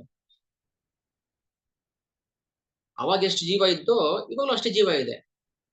ಮತ್ತೆ 30 ಕೋಟಿಯಿಂದ 130 ಕೋಟಿ ಹೆಂಗಾಯ್ತು ಅಂದ್ರೆ ಜೀವ ಜಾಸ್ತಿ ಆಗ್ಲಿಲ್ಲ, ಜೀವಕ್ಕೆ ದೇಹಗಳು ಬದಲಾವಣೆ ಆಗ್ತಾ ಬಂತು. ಈಗ ಒಂದು ಮರ ಇದೆ, ಬಾಳೆ ಮರನ ಕಟ್ ಮಾಡ್ತಾನೆ, ಅದರೊಳಗೆ ಜೀವ ಇತ್ತು, ಆ ಜೀವ ಏನಾಯ್ತು? ಮನುಷ್ಯ ಆಯ್ತು. ಒಂದು ಬಾಳೆ ಗಿಡ ಮೈನಸ್ ಆಯ್ತು, ಆ ಜೀವ ಮನುಷ್ಯನ ದೇಹಕ್ಕೆ ಬಂತು, ಮನುಷ್ಯ ಒಂದು ಪಾಪ್ಯುಲೇಷನ್ ಜಾಸ್ತಿ ಆದ. ಸ್ವತಂತ್ರ ಬಂದಾಗ ಎಷ್ಟು ವಸ್ತುಗಳಿದ್ವು, ಎಷ್ಟು ಪ್ರಾಣಿ ಪಕ್ಷಿಗಳಿದ್ವು, ಎಷ್ಟು ಕ್ರಿಮಿ ಕೀಟಗಳಿದ್ವು, ಅವೆಲ್ಲ ಏನಾದವು? ಅವೆಲ್ಲ ಏನಾಯ್ತು? ಕ್ರಮೇಣ ಹಾಗೆ ಮನುಷ್ಯನಾಗಿ ಬದಲಾವಣೆ ಆಯ್ತು. ಅಂದ್ರೆ ಆ ಜೀವ ಮನುಷ್ಯನ ದೇಹಕ್ಕೆ ಬಂತು, ಮನುಷ್ಯನ ಜನಸಂಖ್ಯೆ ಜಾಸ್ತಿ ಆಯ್ತು, ಪ್ರಾಣಿಗಳ ಸಂಖ್ಯೆ ಕಮ್ಮಿ ಆಯ್ತು. ಅಲ್ಲ, ಸಕಲ ಚರಾಚರ ವಸ್ತುನಲ್ಲೂ ಜೀವ ಇದೆ ಅಂದ ಮೇಲೆ ಪ್ರಾಣಿ ಪಕ್ಷಿನಲ್ಲಿ ಇರೋದಿಲ್ವಾ? ಎಷ್ಟು ಜಾತಿ ಗಿಡ ಮರಗಳಿದೆ, ಎಷ್ಟು ಜಾತಿ ಪಕ್ಷಿಗಳು ಪ್ರಾಣಿಗಳಿದಾವೆ, ಅವೆಲ್ಲ ಏನಾಗುತ್ತೆ? ದೇಹದಿಂದ ದೇಹಕ್ಕೆ ಬದಲಾವಣೆ ಆಗ್ತಾ ಅವೆಲ್ಲ ಮನುಷ್ಯನ ದೇಹಕ್ಕೆ ಟ್ರಾನ್ಸ್ಫರ್ ಆಗ್ತದೆ. ಮನುಷ್ಯ ಏನ್ ಮಾಡ್ತಾನೆ? ಪಾಪಗಳು ಮಾಡ್ತಾ ಪ್ರಾಣಿ ಜನ್ಮಕ್ಕೆ ಬರ್ತಾನೆ. ಮತ್ತೆ ಮನುಷ್ಯ ಕಾರಣಂ ಗುಣಸಂಗೋಸ್ಯ ಸದ್ ಅಸದ್ ಯೋನಿ ಜನ್ಮಸು. ಯಾವಾಗ ಕೆಟ್ಟ ಕರ್ಮ ಮಾಡ್ತಿರ್ತಾನೆ ಮನುಷ್ಯ, ಅಸತ್ ಯೋನಿ ಜನ್ಮಸು, ಅಸದ್ ಯೋನಿ ಹುಟ್ಟುತ್ತಾನೆ. ಅಸತ್ ಯೋನಿಯಲ್ಲಿ ಹುಟ್ಟಿರುವಂತಹ ಪ್ರಾಣಿ ಪಕ್ಷಿಗಳೇನಾಗುತ್ತೆ? ಸದ್ ಯೋನಿಯಲ್ಲಿ ಹುಟ್ಟುತ್ತಾರೆ, ಮನುಷ್ಯನಾಗಿ ಹುಟ್ಟುತ್ತಾರೆ. ಏನು ಹೆಚ್ಚಾಗಲ್ಲ, ಕಡಿಮೆ ಆಗಲ್ಲ. ಜೀವ ಯಾವತ್ತು ಹುಟ್ಟೋದಿಲ್ಲ, ಸಾಯೋದಿಲ್ಲ. ದೇಹ ಬದಲಾವಣೆ, ದೇಹ ಬದಲಾವಣೆ. ಇವಾಗ ನೋಡ್ತಲ್ಲ ದೇಹ ಬದಲಾವಣೆ ಆಗಿದ್ದು. 5 ವರ್ಷ ಇದ್ದಾಗ ಹೆಂಗಿದ್ದೆ, 10 ವರ್ಷ ಇದ್ದಾಗ ಹೆಂಗಿದ್ದೆ, ದೇಹ ಬದಲಾವಣೆ ಆಗುತ್ತೆ. ಅದರಿಂದ ಆಶ್ಚರ್ಯ ಪಡೋದಿಲ್ಲ. ಜೀವ ದೇಹದಿಂದ ದೇಹ ಬದಲಾವಣೆ ಆಗ್ತಾನಲ್ಲ, ಅದು ಆಶ್ಚರ್ಯ ಪಡ್ತಾರೆ. ಹೆಂಗಾಗುತ್ತೆ ಜೀವ? ಅದಂಗೆ ಮನುಷ್ಯನ ಜೀವನಕ್ಕೆ ಹೋಗುತ್ತೆ, ನೀವು ನೋಡಿದ್ದೀರಾ ಅಂತ ಕೇಳ್ತಾರೆ. ನಾವು 40 ವರ್ಷಕ್ಕೆ ಎಷ್ಟು ಸಲ ಸತ್ತಿದ್ದೀವಿ? ಒಪ್ತೀರಾ ಇದನ್ನ? ಎಷ್ಟು ಜೀವನ ನಾವು, ಎಷ್ಟು ದೇಹವನ್ನ ನಾವು ಬದಲಾವಣೆ ಮಾಡಿದೀವಲ್ವಾ? ಹುಟ್ಟದಾಗಿಂದನೂ ಸಾಯೋ ತನಕ ಪ್ರತಿ ಕ್ಷಣ ನಾವು ದೇಹವನ್ನ ಬದಲಾವಣೆ ಮಾಡ್ತಾ ಇರ್ತೀವಿ. ಯಾವತ್ತಾದ್ರು ಹತ್ತಿದೀವ ನಾವು? ನಾನು ಅವಾಗ ಹೆಂಗಿದ್ದೆ ಗೊತ್ತಾ, ನಾನು ಅವಾಗ ಚೆನ್ನಾಗಿದ್ದೆ, ಮುದ್ದಾಗಿದ್ದೆ, ಇವಾಗ ಬಿಳಿ ಕೂದಲು ಬಂದಿದೆ, ಚರ್ಮ ಸುಕ್ಕಾಗಿದೆ ಅಂತ ಹೇಳ್ತಿದೀವ? ಅಂದ್ರೆ ಈ ದೇಹದಲ್ಲಿ ಜೀವ ಇರೋ ತನಕ ದೇಹ ಬದಲಾವಣೆ ಆಗ್ತಾ ಇರುತ್ತೆ, ಬಿದ್ದೋಗ್ಬೇಕು. ಆಶ್ಚರ್ಯ ಏನಿಲ್ಲ. ಅದಕ್ಕೆ ಭಗವಂತ ಕನ್ಕ್ಲೂಷನ್ ಹೇಳ್ತಾನೆ, ಸಮಂ ಸರ್ವೇಷು ಭೂತೇಷು ತಿಷ್ಠಂತಂ ಪರಮೇಶ್ವರಂ ವಿನಶ್ಯಸ್ವ ವಿನಶ್ಯಂತಂ ಯಃ ಪಶ್ಯತಿ ಸ ಪಶ್ಯತಿ. ಎಲ್ಲಾ ದೇಹಗಳಲ್ಲಿ ಜೀವಾತ್ಮನ ಜೊತೆಗಿರುವ ಪರಮಾತ್ಮನನ್ನ ಕಂಡುಕೊಂಡು ನಾಶವಾಗುವ ದೇಹದಲ್ಲಿರುವ ಜೀವಾತ್ಮನಾಗಲಿ ಪರಮಾತ್ಮನಾಗಲಿ ಅಳಿಯುವುದಿಲ್ಲ ಎನ್ನುವುದನ್ನ ಅರ್ಥ ಮಾಡಿಕೊಳ್ಳುವವನೇ ನಿಜವಾದ ಜ್ಞಾನಿ. ರಿಪೀಟ್ ಮಾಡ್ತೀನಿ, ಈ ದೇಹದಲ್ಲಿ ಜೀವಾತ್ಮನ ಜೊತೆ ಪರಮಾತ್ಮನ ಇರ್ತಾನೆ. ದೇಹ ಬದಲಾವಣೆ ಆಗುತ್ತೆ, ಬಟ್ ಜೀವಾತ್ಮ ಪರಮಾತ್ಮ ಯಾವ ಕಾರಣಕ್ಕೂ ನಾಶವಾಗುವುದಿಲ್ಲ ಎಂದು ತಿಳಿದುಕೊಳ್ಳುವವನೇ ಜ್ಞಾನಿ. ತಿಳ್ಕೊಂಡಿಲ್ಲ ಅಂದ್ರೆ ಅಜ್ಞಾನಿ.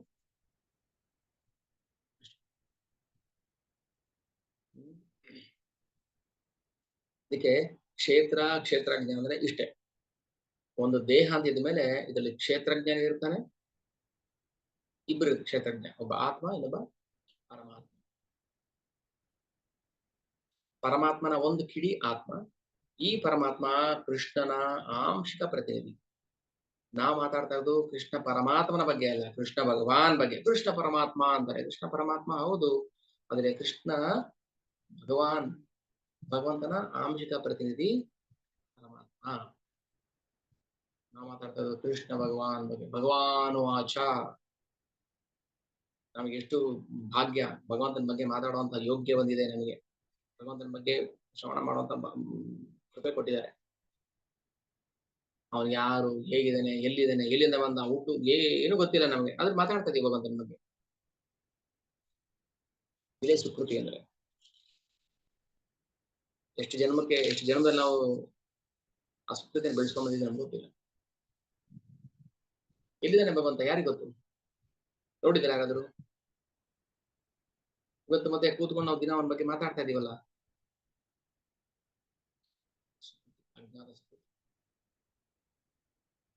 ಅದನ್ನೇ ಎಲ್ರು ಕೊಡಿ ಕೊಡಿ ಕೊಡಿ ಅಂತ ಹೇಳ್ತಾ ಇರೋದು, ಅಜ್ಞಾತ ಸುಕೃತಿ. ಭಗವಂತನ ಬಗ್ಗೆ ಹೇಳಿ ವಿಚಾರ ಮಾಡಿ, ಒಂದೇ ಒಂದು ಮಾತಾಡಿದ್ರು ಭಗವಂತನ ಬಗ್ಗೆ ಅವನಿಗೆ ಅವನ ಸುಕೃತಿ ಡೆಪಾಸಿಟ್ ಅಲ್ಲಿ ಕ್ರೆಡಿಟ್ ಆಗುತ್ತೆ.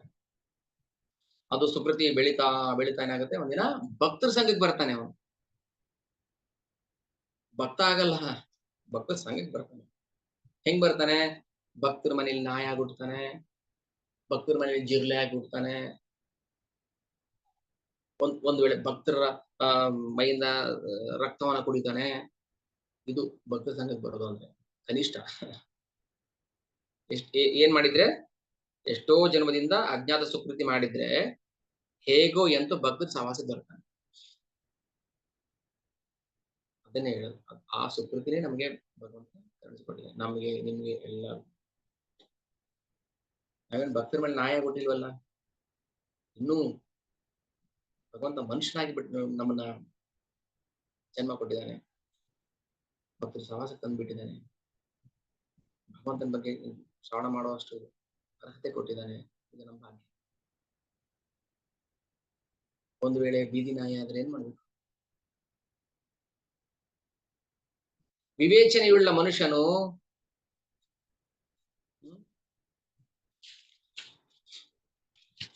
ಶ್ಲೋಕ ಬಿಟ್ಟೆ. ಸಮಂ ಪಶ್ಯನ್ ಹಿ ಸರ್ವತ್ರ ಸಮವಸ್ತಮೀಶ್ವರಂ ನಹಿ ಅಂತ್ಯಾತ್ಮನಾತ್ಮಾನಂ ತಥೋ ಯಾತಿ ಪರಾಮೃತಿಂ. ಎಲ್ಲೆಲ್ಲಿಯೂ ಪ್ರತಿಯೊಂದು ಜೀವಂತ ಪ್ರಾಣಿಯಲ್ಲಿಯೂ ಒಂದೇ ಸಮನಾಗಿ ಪರಮಾತ್ಮನು ಇರುವುದನ್ನ ಕಾಣಬಲ್ಲವನು ತನ್ನ ಮನಸ್ಸಿನಿಂದ ತನ್ನನ್ನ ಹೀನ ಸ್ಥಿತಿಗೆ ತಂದುಕೊಳ್ಳುವುದಿಲ್ಲ. ಹೀಗೆ ಅವನು ಪರಮಗತಿಯನ್ನು ಸೇರುತ್ತಾನೆ. ದೇಹವು ಎಲ್ಲ ಕರ್ಮಗಳನ್ನು ಮಾಡುತ್ತದೆ, ಅದು ಐಹಿಕ ಪ್ರಕೃತಿಯಾಗಿದೆ. ತಾನು ಏನನ್ನೂ ಮಾಡುವುದಿಲ್ಲ ಎಂದು ಯಾರು ನೋಡಬಲ್ಲರೋ ಅವರೇ ನಿಜವಾಗಿ ನೋಡುತ್ತಾರೆ. ಯ ಪಶ್ಯತಿ ಸ ಪಶ್ಯತಿ.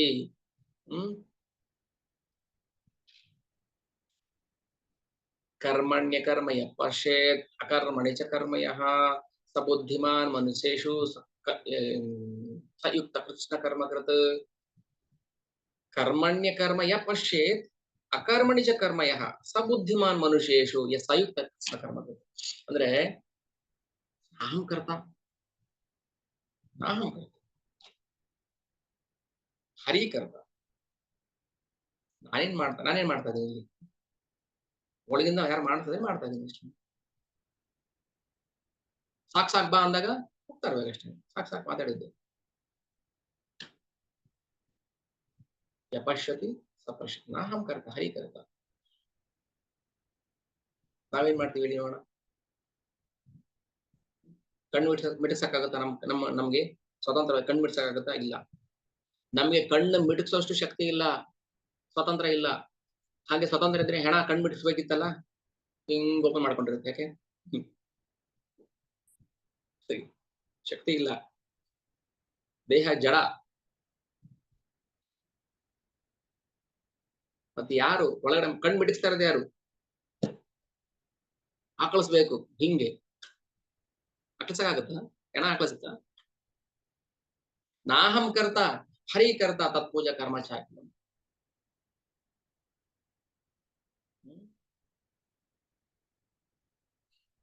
ನಾವೇನು ಮಾಡ್ತಾ ಇಲ್ಲ, ಆದ್ರೆ ಎಲ್ಲ ನಾನೇ ಮಾಡ್ತಾ ಇರೋದು. ಪ್ರಕೃತೆ ಕ್ರಿಯಮಾಣಾನಿ ಗುಣೈ ಕರ್ಮಾಣಿ ಸರ್ವಶಃ. ಅಹಂಕಾರ ವಿಮೂಢಾತ್ಮ ಕರ್ತಾಹಂ ಇತಿ ಮನ್ಯತೆ. ಅಹಂಕಾರ ವಿಮೂಢಾತ್ಮ ಕರ್ತಾಹಂ, ನಾನು ಮಾಡಿದ್ದು. ಇದು ಯಾರು ಮಾಡಿದ್ ಗೊತ್ತಾ? ನಾನ್ ಮಾಡಿದ್ದು ಅಂತ ಬರುತ್ತೆ. ಅದಕ್ಕೆ ನಾವು ಒಂದು ಬೌಂಡ್ರಿಲಿ ಇದ್ದೀವಿ. ಈಗ ಅಷ್ಟಲ್ಲಿ ಇರ್ಬೇಕು, ಅಷ್ಟೇ ನಮ್ ಕೆಲಸ. ಏನು? ಇಷ್ಟೇ.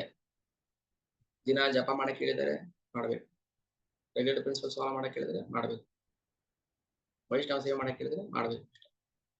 ಅದು ಬಿಟ್ಟು ಯೋಚನೆ ಮಾಡಬಾರ್ದು. ಅದಕ್ಕೆ ಪ್ರಕೃತಿ ಚೈವ ಕರ್ಮಾಣಿ ಕ್ರಿಯಮಾಣಾನಿ ಸರ್ವಶಃ. ಇದೇ ಶ್ಲೋಕ ಅಲ್ಲಿ ಬಂತು 329, ಇಲ್ಲಿ 1330. ಸೇಮ್ ಅರ್ಥ, ಸ್ವಲ್ಪ ಬೇರೆ ತರ ಹೇಳ್ತಾನೆ. 1330 ಈಸ್ ಈಕ್ವಲ್ ಟು 329. ಪ್ರಕೃತಿ ಕ್ರಿಯಮಾಣಾನಿ ಗುಣ ಕರ್ಮಾಣಿ ಸರ್ವಶಃ. ಇಲ್ಲಿ ಹೇಳ್ತಾರೆ ಪ್ರಕೃತಿ ಚೈವ ಕರ್ಮಾಣಿ ಕ್ರಿಯಮಾಣಾನಿ ಸರ್ವಶಃ. ತಾನು ಏನನ್ನು ಮಾಡುವುದಿಲ್ಲ ಎಂದು ಯಾರು ನೋಡಬಲ್ಲನೋ ಅವರೇ ನಿಜವಾಗಿ ನೋಡುತ್ತಾರೆ. ಪಶ್ಯತಿ. ವಿವೇಚನೆಯುಳ್ಳ ಮನುಷ್ಯನು ಬೇರೆ ಬೇರೆ ಐಹಿಕ ದೇಹಗಳ ಕಾರಣದಿಂದ ಬೇರೆ ಬೇರೆ ಅಸ್ತಿತ್ವವನ್ನ ನೋಡುವುದನ್ನ ಬಿಟ್ಟಾಗ, ಎಲ್ಲೆಲ್ಲೂ ಜೀವಿಗಳು ಹೇಗೆ ವಿಸ್ತಾರ ಹೊಂದಿದ್ದಾರೆ ಎಂಬುದನ್ನು ಕಂಡಾಗ ಅವನು ಬ್ರಹ್ಮನ್ ಪರಿಕಲ್ಪನೆ ತಲುಪುತ್ತಾನೆ. ಒಂದು ಹಂತಕ್ಕೆ ಬರ್ತಾನೆ ಅವನು. ಯಾರು ನಾನ್ ದೇಹ ಅಲ್ಲ,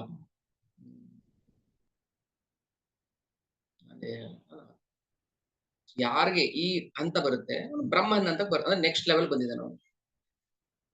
ಅದಾದ್ಮೇಲೆ ಪರಮಾತ್ಮ ಸಾಕ್ಷಾತ್ಕಾರ ಆಗುತ್ತೆ. ಅಂದ್ರೆ ಒಳಗಿಂದ ಯಾರೋ ಏನೋ ಹೇಳ್ತಾರೆ, ಒಳಗಿಂದ ಕಮಾಂಡ್ ಬರುತ್ತೆ, ಹೀಗ್ ಮಾಡು ಹಾಗ್ ಮಾಡು ಅಂತ ಹೇಳುತ್ತೆ, ಕನ್ಸಲ್ ಬರ್ತಾರೆ, ಏನೋ ಆಗುತ್ತೆ. ಇದು ಪರಮಾತ್ಮ ಸಾಕ್ಷಾತ್ಕಾರ. ಭಗವಾನ್ ಸಾಕ್ಷಾತ್ಕಾರ ಆಗಲ್ಲ. ಕೃಷ್ಣ ಕಣ್ಮುಂದೆ ಬರ್ತಾನೆ, ಕೃಷ್ಣ ಕಲ್ಕೊಳ್ತಾನೆ, ಕೃಷ್ಣ ಆಟ ಆಡ್ತಾನೆ, ಕೃಷ್ಣ ಬರ್ತಾನೆ, ಮುದ್ದು ಮಾಡ್ತಾನೆ, ಕರಿತಾನೆ. ಸೊ ಈಗೆಲ್ಲ ಏನಾಗುತ್ತೆ, ಕನ್ಸಲಲ್ಲ, ಕಣ್ಣೆದುರುಗಡೆ.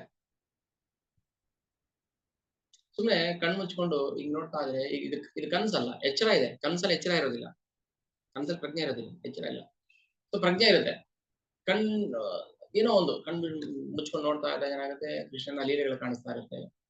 ಕೃಷ್ಣ ಲೀಲೆ ನಾವು ಖುದ್ದಾಗಿ ನಾವು ಪಾರ್ಟಿಸಿಪೇಟ್ ಮಾಡಿಲ್ಲ, ಅನುಭವ ಬರುತ್ತೆ.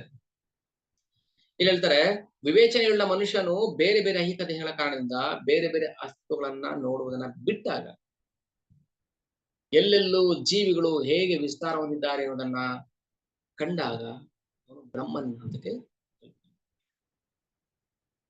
ಈಗ ನೀರು ಕುಡಿತಾ ಇರ್ತೀವಲ್ಲ, ಸೊ ನೀರು ಕುಡಿಬೇಕಾದ್ರೆ ಓಕೆ ಅಷ್ಟೇ ಗೊತ್ತಿದ್ದೇನೆ, ಇಲ್ಲಿದ್ದಾನೆ. ರಸೋಂ ಅಪ್ಸು ಕೌಂತೆಯ ಪ್ರಭಾಸ್ಮಿ ಶೇಷಿಸುವುದೆಯೋ. ರಸೋಂ ಅಪ್ಸು ಕೌಂತೆಯ, ನೀರಲ್ಲಿ ರಸ.